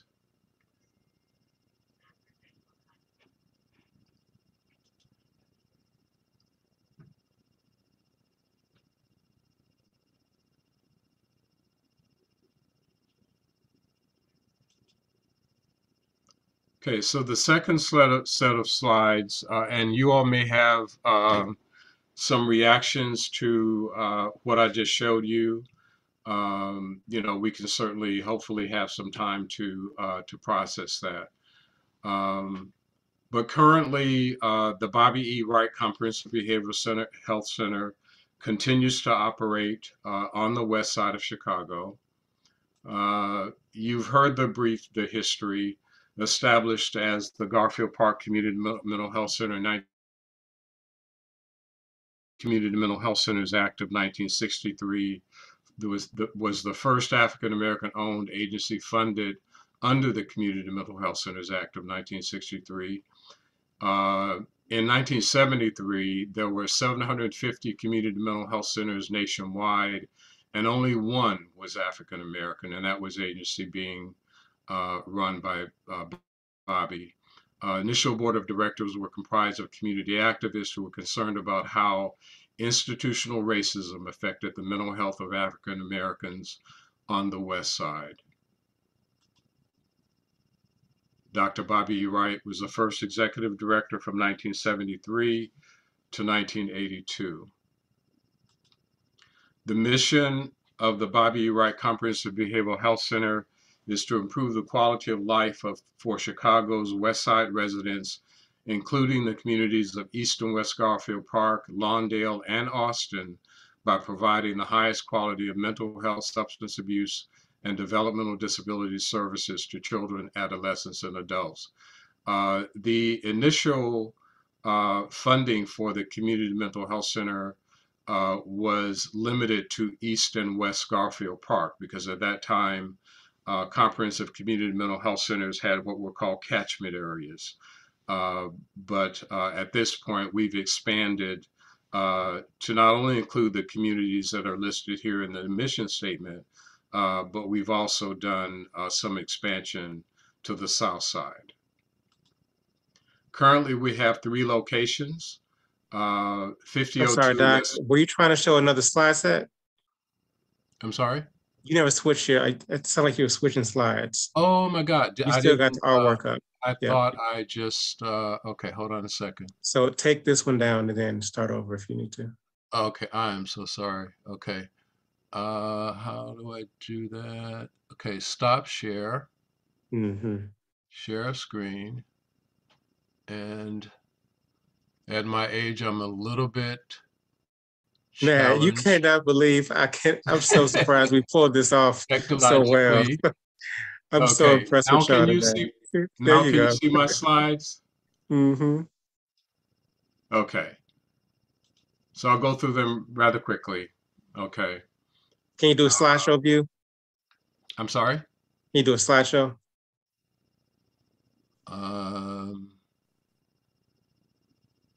Let me see if I know how to do that. You can click F5 at the top of your keyboard. F5 should do it. F5. Oh, that's way too fancy for me. Or you hit the little icon at the bottom, the right-hand side, at the bottom corner. Right-hand side at the bottom corner. Look like a little slide. The little icon down there. It's right next to the minus sign. Yep, next to the volume. It looks like a podium. Yeah, it looks like a podium. Okay. The screen and a stick at the bottom. You see notes, you see something else, you see some squares, see like a little book, and right there next to the negative sign on the volume. Just click the little icon. Okay, I am not seeing all that, folks. So I would click slideshow at the top. And I'm just going to go through them quickly as I can, okay? You got it. I've already explained the mission. We have the 3 locations at 5002 West Madison, 5090 West Harrison, 5816 West Division. The Harrison location is primarily focused around our youth and families. Within that facility, we have, or we're developing a recording studio for young people to be able to, use music as a way of working through trauma. Our plan is also to integrate some healing circles using drumming in that space. The 5816 West Division is primarily our substance abuse treatment location. Okay, so we have no wrong door. Anyone can call our main number and get access to services at all of our locations. And we also do what's called a warm handoff. That means that if an individual needs to go to one of our other locations or one of our other provider organizations, we physically take them there and make sure that that connection is made. And once that connection is made, we do 7, 14, and 30-day follow-up to make sure that people are getting the services that they need. Our programs and services, we have what's called PATH, which focuses on individuals who are homeless, youth and family services, community support team for those individuals who have 3 or more psychiatric hospitalizations within a single year. They get really intensive case management services to keep them stable in the community. Recovery support services, where individuals again receive case management services to make sure that all of their needs are being met with regard to psychological, physical, and psychiatric care. We have supportive employment programs. One of our supportive employment programs is an evidence-based program that was developed at Dartmouth University. This particular program competed with 130 programs across the globe and was voted as the most innovative and successful program in, I believe it was 2008. We have 2 residential facilities. One is supervised, people get 24-hour care, and one is supported. We have psychiatry. We're doing community transitions from state-operated hospitals back into the community. We recently started doing that same work with individuals who have been diagnosed with serious mental illness, who are incarcerated at the Illinois Department of Corrections. We have a transitional community living center where individuals who come out of the state-operated facility can actually be housed instead of, again, the alternative is being on the street. Psychosocial rehabilitation. We continue the developmental training program that was in place when Bobby was there. We now have integrated primary care. So we have a physician who comes on site to address the medical needs of our members. We have on-site pharmacy. So because the West Side now is basically a pharmacy desert. All of the CVS and Walgreens have moved out. So we now have our own pharmacy on site. We provide therapeutic food services, particularly for those who have diabetes, which is, one of the most chronic conditions that our members are faced with. Trauma-informed services, we were fortunate enough to be funded by the Chicago Department of Public Health to do trauma-informed treatment for individuals who have experienced gun violence, sexual abuse, and other forms of trauma. We have 2 levels of substance abuse treatment. Level 1, which is for those, is considered regular outpatient for those who have not met the criteria for substance dependence, and level 2, which is an alternative to inpatient care, is intensive outpatient for individuals who've met criteria for substance use dependence. We've recently implemented medication-assisted recovery, which includes the use of therapeutic medications such as buprenorphine or Suboxone. The other major thing that we've done since 2018 is to establish the Westside Community Triage and Wellness Center, which is a crisis intervention pre-arrest diversion program. We are an official drop-off for 5 districts of the Chicago Police Department, so that individuals who are picked up on the street and who have a mental health or substance use problem are no longer arrested and sent to Cook County Jail. They're brought to our facility where we do an assessment and link them to treatment within the community. We're doing the same work through 3 branches of the criminal courts on the west side. So if someone with a mental health or substance use disorder appears before the judge, our clinicians can go to court, conduct an evaluation on the spot in court, provide a recommendation to the judge. Individuals are then released to us, and we transport them back to the triage center where they are linked to treatment. We follow up, and if they complete if they're engaged in treatment, they don't have to complete it, but if they remain engaged in treatment for anywhere from 60 to 90 days, then the charges against them are dropped. We have enhanced mobile crisis where our staff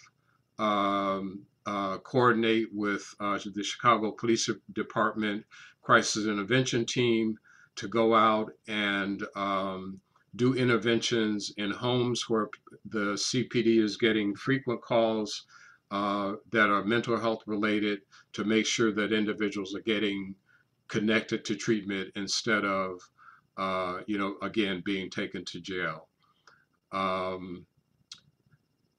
One of the programs I'll highlight is our street outreach substance use disorder and opioid use disorder.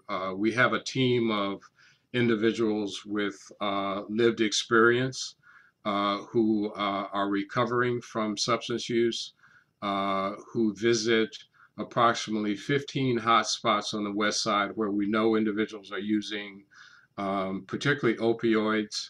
And so they bring in about anywhere from 40 to 50 people a month through their contacts, where they are then subsequently linked to treatment, and we do follow up to make sure that they're getting good aftercare. We're also doing mobile crisis intervention through our hotline, so anyone can call our number, and our mobile crisis team will be on the spot.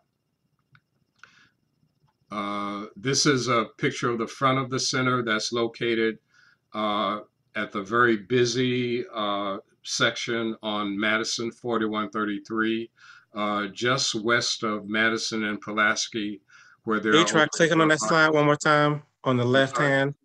Can you try clicking on that slide? I want to see the image of the center now. Yeah. If you can go all the way to the left and scroll down to the slide you want us to see, click on that slide and it should pop up in the big part. Okay. Yeah, so that was the front of the building. This is the rear entrance where the police. We're not seeing that. You're not seeing that. Okay. No. Can you see it now? No. I think when the slide is not moved for a while, if you tap the screen, I think you can start advancing them again. Okay. If you just tap the screen. Can you see this one? The front of the facility? No. We still see Bobby Wright, first executive director. Okay. Let me do this. I know what I got to do. Okay. Share screen. PowerPoint.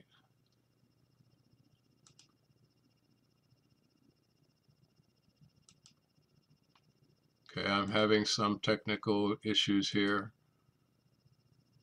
because now it's not letting me share. Okay, hold on a minute. Okay, can you see it now? Perfect. Yeah. Okay, very good. Okay. So I'll go through these very quickly because I know we're up against time. So this is can you see this next slide? Yep, there you go. Here we go now. Okay. So we set this up as a trauma-informed space. So it's not like any other place that you would go into.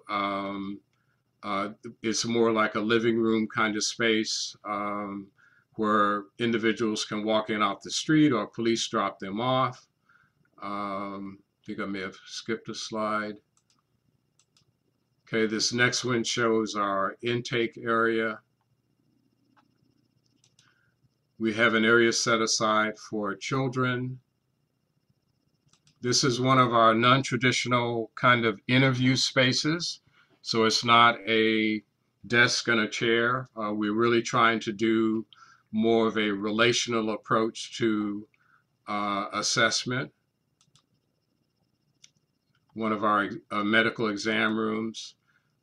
This is just a space where people can go. We usually kind of pipe in some soft music. So if someone really needs to, relax and get themselves together, ideally we would like to have had a recliner or a bed in this space, but because of licensing issues, we're not permitted to do that. We have a shower for those who are homeless who come in off the street. We also provide clothing for those who are homeless and meals for them. This is our community meeting space where we have a lot of our gatherings to do community engagement. We use this space to do community training events, mindfulness classes, yoga, things of that nature. Okay, so again, people can walk in, they're brought in through our street outreach or mobile crisis, the enhanced mobile crisis, and that pretty much ends that part of my presentation. So let me stop sharing. Okay, Wow, so thank as you you so can much. see, the center has grown.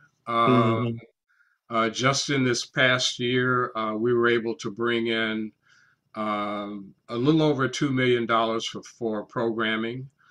We're in excellent financial condition at this point. The first 5 years were really hard, just really trying to keep the center afloat. But at this point, I think that, the future is very bright for us. We are a part of the healthcare transformation collaboratives that are being established on the West Side. 2 of those have already been funded, and we are a part of 2 additional collaboratives that are being considered for funding. We hope to hear about that funding later this month. But these collaboratives are being funded, to the tune of, 17 to $20 million.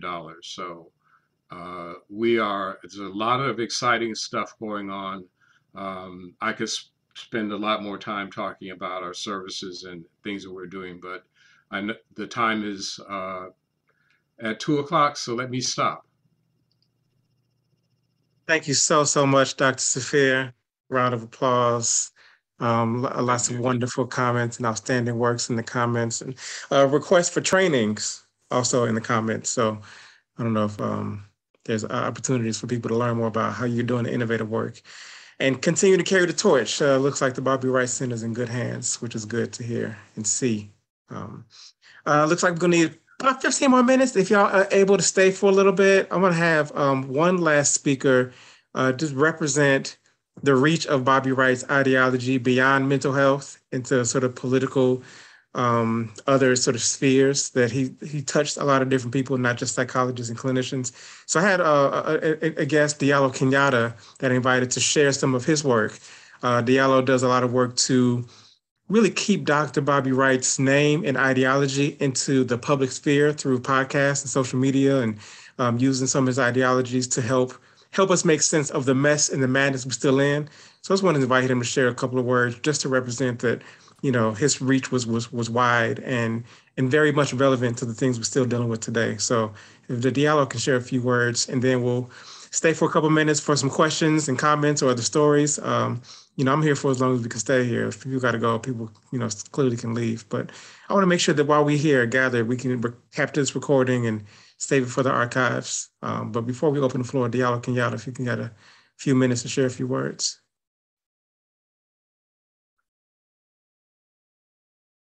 Diallo, where you at? You here?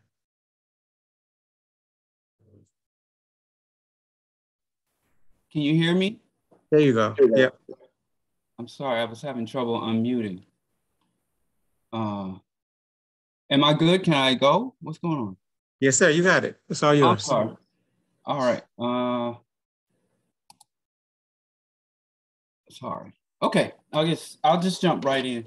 One thing that I think Dr. Wright, I view him as one of the greatest radical scholars and thinkers in what we could, you know, arguably call the post-Black Power, post-civil rights era. And I think at the cornerstone of his understanding and conclusion is that he sought to radicalize Black psychology and thus Black people, and to weaponize Black education, Black skills, so that they can subvert the systems and institutions of global white domination. I think, as I understand my reading of Dr. Bobby Wright, he saw that kind of medical care, healing services for African people under global white hegemony is basically like setting up bowling pins. Even in the decades that I worked in healthcare, mainly in level 1 trauma centers, we patch up and heal African people just to send them back out to be re-traumatized or to continue the slaughter. Or as Malcolm X stated, you can't pull a knife out, you can't stick the knife in 6 inches and then pull it out 3 and call it healing. So at the core of all of Dr. Wright's advocacy has been subversion and overthrow of the systems and institutions of global white domination, as opposed not simply, you know, surviving, navigating, or healing from the trauma and constant atrocities of the system. He stated that you can't oppress a thinking people because they will always be conspiring to overthrow you. So he was working in Black psychology to get African people to be a people of critical thought and a people who were universally or collectively organized to subvert systems. And to subvert systems, you have to erect systems, or as Del Jones says, in order to fight a system, you need a system.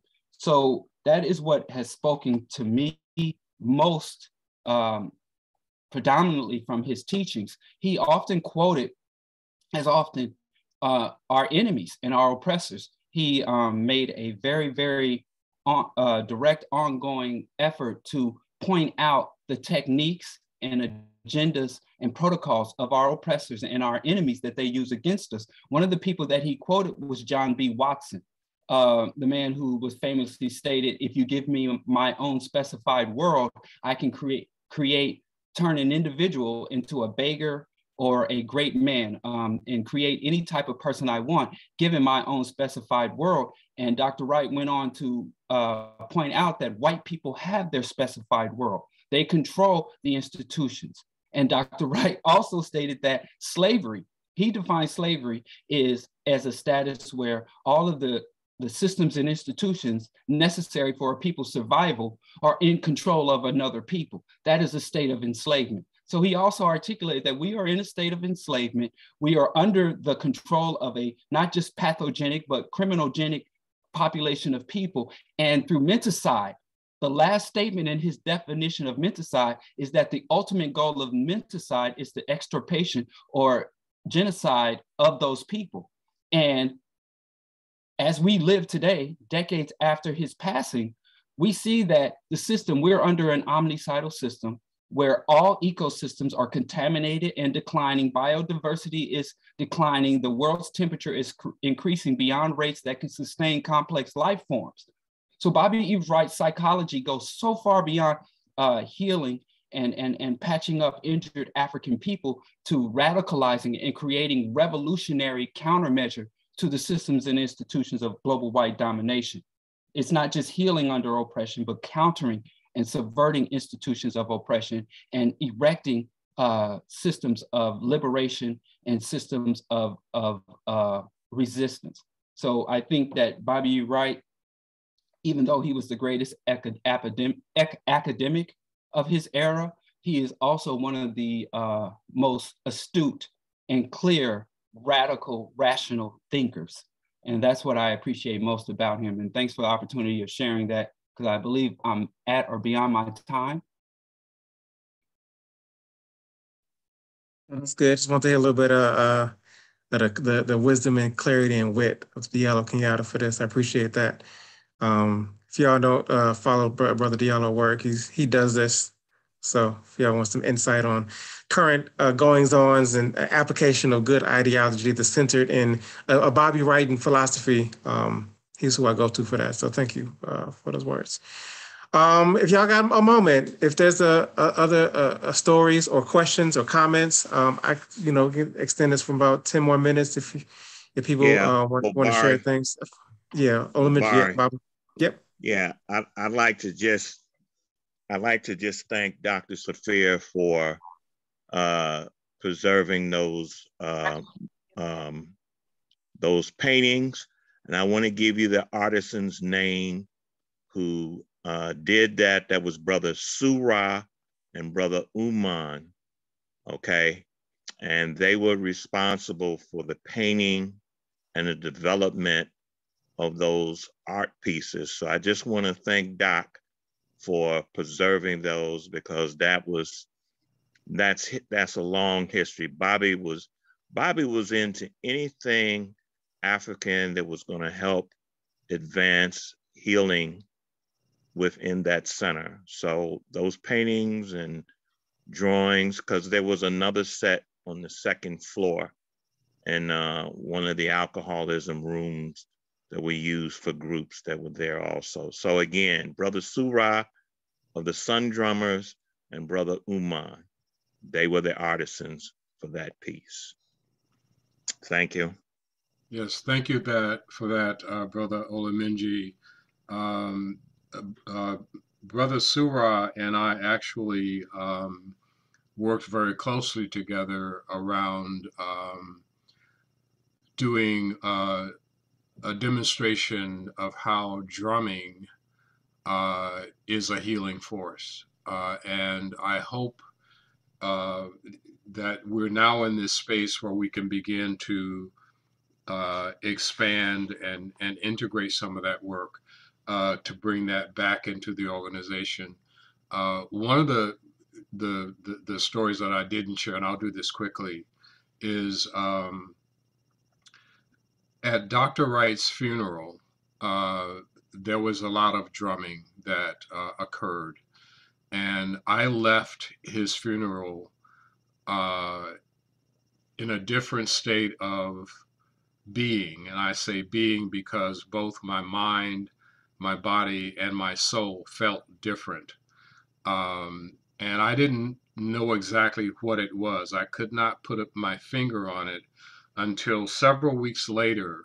I was at the center and Brother Surah was doing a psychosocial rehabilitation group using drumming. And I heard the drumming and I immediately got up from my desk and went down to the second floor and sat in. And I knew there was something special about this drumming. So Surah and I did a series of experiments with it and demonstrated that we could manipulate high, middle, and low tones to affect various parts of the body. And I thought we were doing something revolutionary, but as I began to look into the research, I discovered that there's a book by a brother, his name is Yahya Diallo, and it's called The Healing Drum. Brother Obari, I'm not sure if you are familiar with it. I actually bought a copy for you, and I have it on my desk at the office. But in this book, he talks about how our ancestors used the drum in that same particular way. And so, you know, bringing this back to, you know, the center of what we do in terms of working with people with serious mental illness and who experience trauma, and particularly young people who have experienced trauma, is something that we're looking to more fully integrate into our service model. Appreciate that, Doc. I'll take the extra copy too. Any other comments? Any other closing statements? Any other remarks? I don't want to keep folk hostage, but I also don't want to not take advantage of this incredible gathering that we have. So if anybody has any final statements or any words of wisdom or reflections, this would be the time to do so. Otherwise, I'm also fine letting y'all go for the rest of y'all Saturdays. Hey, Obari, I have something I'd like to share, you know. Yep. Yeah, you know, I was introduced to Bobby, Dr. Wright, in my senior year in high school. Actually, it was a group of 6 of us, I think, 6 or 7 of us, who used to go to his office every Friday. He would make time for us. And I remember Dr. Pace would be there many of those days when we would go. And it was just, at that time for us, it was such an enlightening experience. You know, senior in high school, about to make your mark in the world, going into college. And I just can't express the, you know, the time and the value, you know, of having spent with him, and how it really helped to shape us and give us, you know, a different paradigm on what we were looking at. So, and, you know, it was interesting. He came to, you know, I went to Morehouse for college, and then, you know, we brought him there right before he passed. In fact, I didn't even know when he came that he was sick, but he and I had a chance to talk. And I had just gotten involved in African, you know, religion and tradition. And you were asking about that earlier, what his viewpoints were. And he was like, you know, because, you know, he wasn't a big religion guy. You know, he was very critical, especially of Christianity and so forth. But, you know, he says, you know, as long as whatever you're dealing with is a traditional African religion, and he says you're going on the right path. And, you know, that was, he also talks about that too in the video that you're playing, because that video, the Atlanta Junior College that you were playing was actually a lecture that he did at that same point when he came to Atlanta in Morehouse right before he passed. So yeah, some good stuff in that video where he talks about that as well. Nice. But yeah, Appreciate just want to share that. Appreciate that, Bob. Yeah.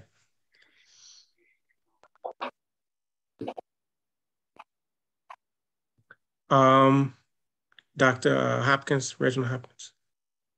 Yes. Hey, how you doing? I would like to say that I probably got to know Dr. Wright, who became one of my favorites through probably one of his leading, one of his mentees, Barbara Kobe Cambon. And so he introduced us to Dr. Wright at a very early age. Matter of fact, our very first year in college. And I've been following his work ever since. And I think a question came out earlier, what would his work lead to?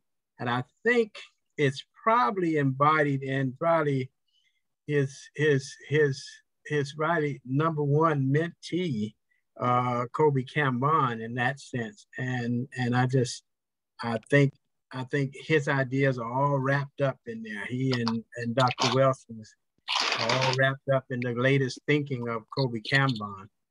And it's ironic that we are planning to do a tribute to his work even next week. And you'll probably get notice of that sometime, you know, soon if you haven't already. But I really, truly play his videos, his tapes, require his work in all of my classes. And I think he is truly one of the giants. And I just thought I wanted to say I truly appreciate his work in that regard. Thank you very, very much. And if somebody has a link to that Kobe Cambone tribute, can y'all put that into the chat? We'd love to have people directed to that one also. Dr. Wilson? I want to give kudos to what my brother just said. You know, it's wonderful to see giants create giants. And that's what Bobby Wright did, what he did with Dr. Cambone, and what Dr. Cambone passed down to all his students. So everything that was said that I heard from Dr. Saafir talk about what exactly the things that Cambone passed down to us, which we understood he got from Bobby Wright, brother Bobby Wright. And so I'm just pleased to know that the lineage has continued to move on, and we continue to pass this lineage, this message, this understanding of what it means to be Black African psychologists in the field, and pass it on to our students as well. So thank you, Brother Reggie, for bringing that up.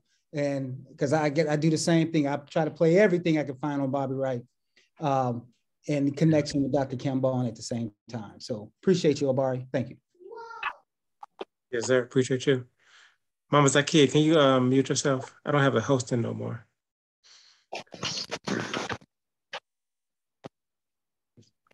Any other closing remarks? Any other statements? I don't want to wrap these two people. Yes. I would like to know, given that a lot was going on back then, and I understand that he would have standing room only on Saturdays, and among those people there was Fred Hampton. I would like to know his thoughts or involvement in that particular movement.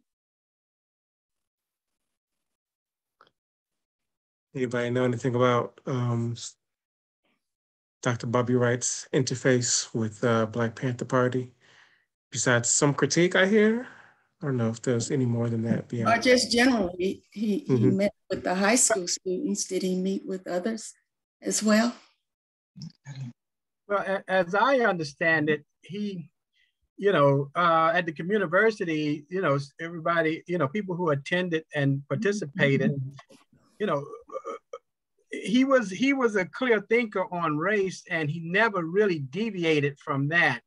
And that was one of the challenges, I think, as I understand it, he saw with other movements, that they got co-opted with focusing on class and so forth and so on, or these other rights or civil rights, and not really zeroing in on race. And he was uncompromising on that. And I think that's where I understand, that's what created a division sometimes with him and everybody else. Obari, if I can speak to that. Please. What I would say is I agree with Brother Hopkins. Bobby was a race man, but Bobby was also open and kept relations with a number of people across the city. And during that time, all of us knew Fred. I mean, we're in the Communiversity. We all had relations, but we didn't necessarily agree with the ideology, and Pates can allude to that. But I think that Bobby always kept relationships with everybody. That was a skill that Bobby had in this city. I mean, underground, overground, above ground, Bobby would work in that system. And I can just tell you that personally. So I don't know what specifically he would meet with Fred with, but a lot of people came to ask Bobby for advice. A lot of people had, they may have had problems with people in their family, and they will come to Bobby, not necessarily to discuss politics, but to try to get services for somebody in their family. So I would say he was the community person that people went to relative to mental health and politics. And when I say politics, I'm not talking about electoral politics. I'm talking about liberation, long-term struggle, movement, etc. So that's how I would like to respond to that. Appreciate that insight, Baba Oluminji. For those who do not know, Baba Oluminji was introduced to me as the protege of Bobby Wright. So I believe he has some intimate insight into his thinkings and his working. So I would lean towards believing that that is truth. Miss Janice Hoffman has a hand up, and then Doc Beasley has a hand up. I also, Baba Saafir, before you go real quick, Dr. Saafir, can you make sure you give me the hosting back? I'm really nervous about losing the recording. I don't know if you can figure out how to give me the host back before if you have to get off, but this recording is gold and I don't want to lose that. I know. So in my little box. Yeah, Dr. Saafir, if you go to participants, and you can find Dr. Obari's name, go all the way to the right, and you can there's the last thing on the right, a blue box. You can make him host again. Okay. You have to find his name in participants. Thank you. Appreciate it. I'm sorry, Ms. Hoffman. Ms. Hoffman. Hi, Hotep. I am from the Delaware Valley Association of Black Psychologists, which is here in Philadelphia. And of course, didn't know Bobby Wright as well as most of you all on the web, on the Zoom this evening. However, I did have the opportunity to hear him in Chicago. We had the national convention, ABSI convention in Chicago, which I believe was 1976. And I can remember the one thing from his speech which resonated with me and still does today. And I was quite young at that time. In fact, I didn't even know that there were that many Black psychologists when I came to the convention to see so many Black PhDs. But what resonated with me was when he said that no one should treat the Black psyche without being certified and qualified to do so. And I said, this is where I need to be, because I definitely believe that. And I hope that we haven't lost sight of that. And even with the, the institutions and so forth, the wonderful work that he has left behind, that I invited several of the DVABSI members when I received the flyer, and gives us something to strive towards as well here in Philadelphia. But I would like to thank so much for the Zoom. He really inspired me, even though I'm not from Chicago. But that is how we sort of started the Delaware Valley, which is most people think of as the Philadelphia Association. And we are I think 43 years strong. So we're still moving on too. Thanks again for this Zoom. Thank you very much. Mama Saru, can you mute yourself? And Doc Beasley, you're gonna have our final question or comment. We can wrap, it's 2:30. I know folks got stuff to do. Final comment. I guess I met Dr. Bobby Wright at the end of his life. Little did I know, I think it was about 1980. I had just come into the mental health field. I was working at Lawndale Community Mental Health Center. The director was Lucy Chappelle. And she invited us to a meeting in the park with Dr. Bobby Wright. And here I was listening to a Black psychologist, and it being a Black man telling us what we needed to do in psychology as Black people. And from my memory, I gathered that he was telling us as young Black therapists to learn Black psychology, because we have learned white psychology. And when he was speaking, I was like, what's the difference? I had no idea that there was a difference between white and Black psychology until he kind of put it in my spirit that, yeah, there really is a difference. Because when you're young, I felt, I don't know a lot. I can't say a lot. I don't know what this is all about, but I know this is the field I wanted to be in because it was a help field. So I do remember that. And by us being in the park, and it was all of this chatter about, you got to go to hear Dr. Bobby Wright in the park. So that's what I remember. And after that, 1980, I guess I figured maybe that wasn't the field at the time. So I left that field. Actually, I got booted out of the field, I hate to say, by my director, whose name I called earlier.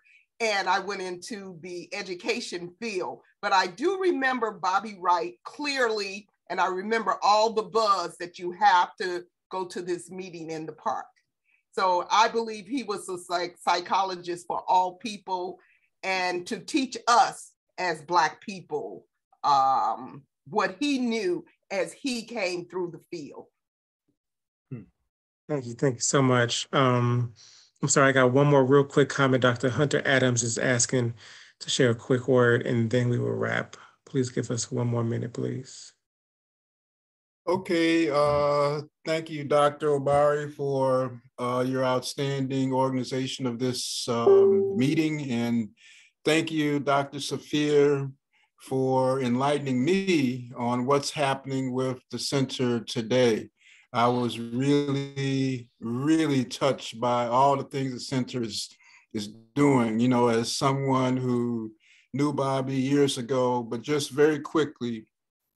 It was some Saturday at the Communiversity. This young brother was conflicted because he was working at a Department of Energy National Accelerator Laboratory. And so my interest was in understanding particle physics, secrets of the universe. But I would come down on 39th Street to understand what's going on with us. And Bobby would always talk about, I'm sure someone's mentioned earlier, about the matador. But there was one thing that he brought to my attention was a Spanish neurophysiologist by the name of Jose Delgado, and you can look him up. And he developed a chip in the 1970s that he implanted in a bull's brain, and he could by remote control could stop the bull in his tracks. And so Bobby said, well, Hunter, you got to study the mind. You know, 20 years later, I ended up at University College London Institute of Psychiatry. So I'm really grateful to share, you know, those few bits. I mean, there's many more, but thank you very much for extending the time for me. Thank you. No, of course, appreciate you, Bob. This has been so rich and so full as again, a student of all of you all and a student of those that came before me. This is so inspiring to have the stories and the ideas filled out. The comprehensiveness of what I get from being able to sit and learn from you all is so enriching. So thank you all for your time. Thank you all for your continued work. We here in the Chicago Association of Black Psychologists will continue to do what we can to continue the legacy of Dr. Wright and others. We appreciate your support, and we will see y'all next time. Thank y'all. Have a wonderful rest of your day. I'm gonna stop the recording now, but if people want to stay and chat with each other, y'all are welcome to. But this concludes the program. Thank you all.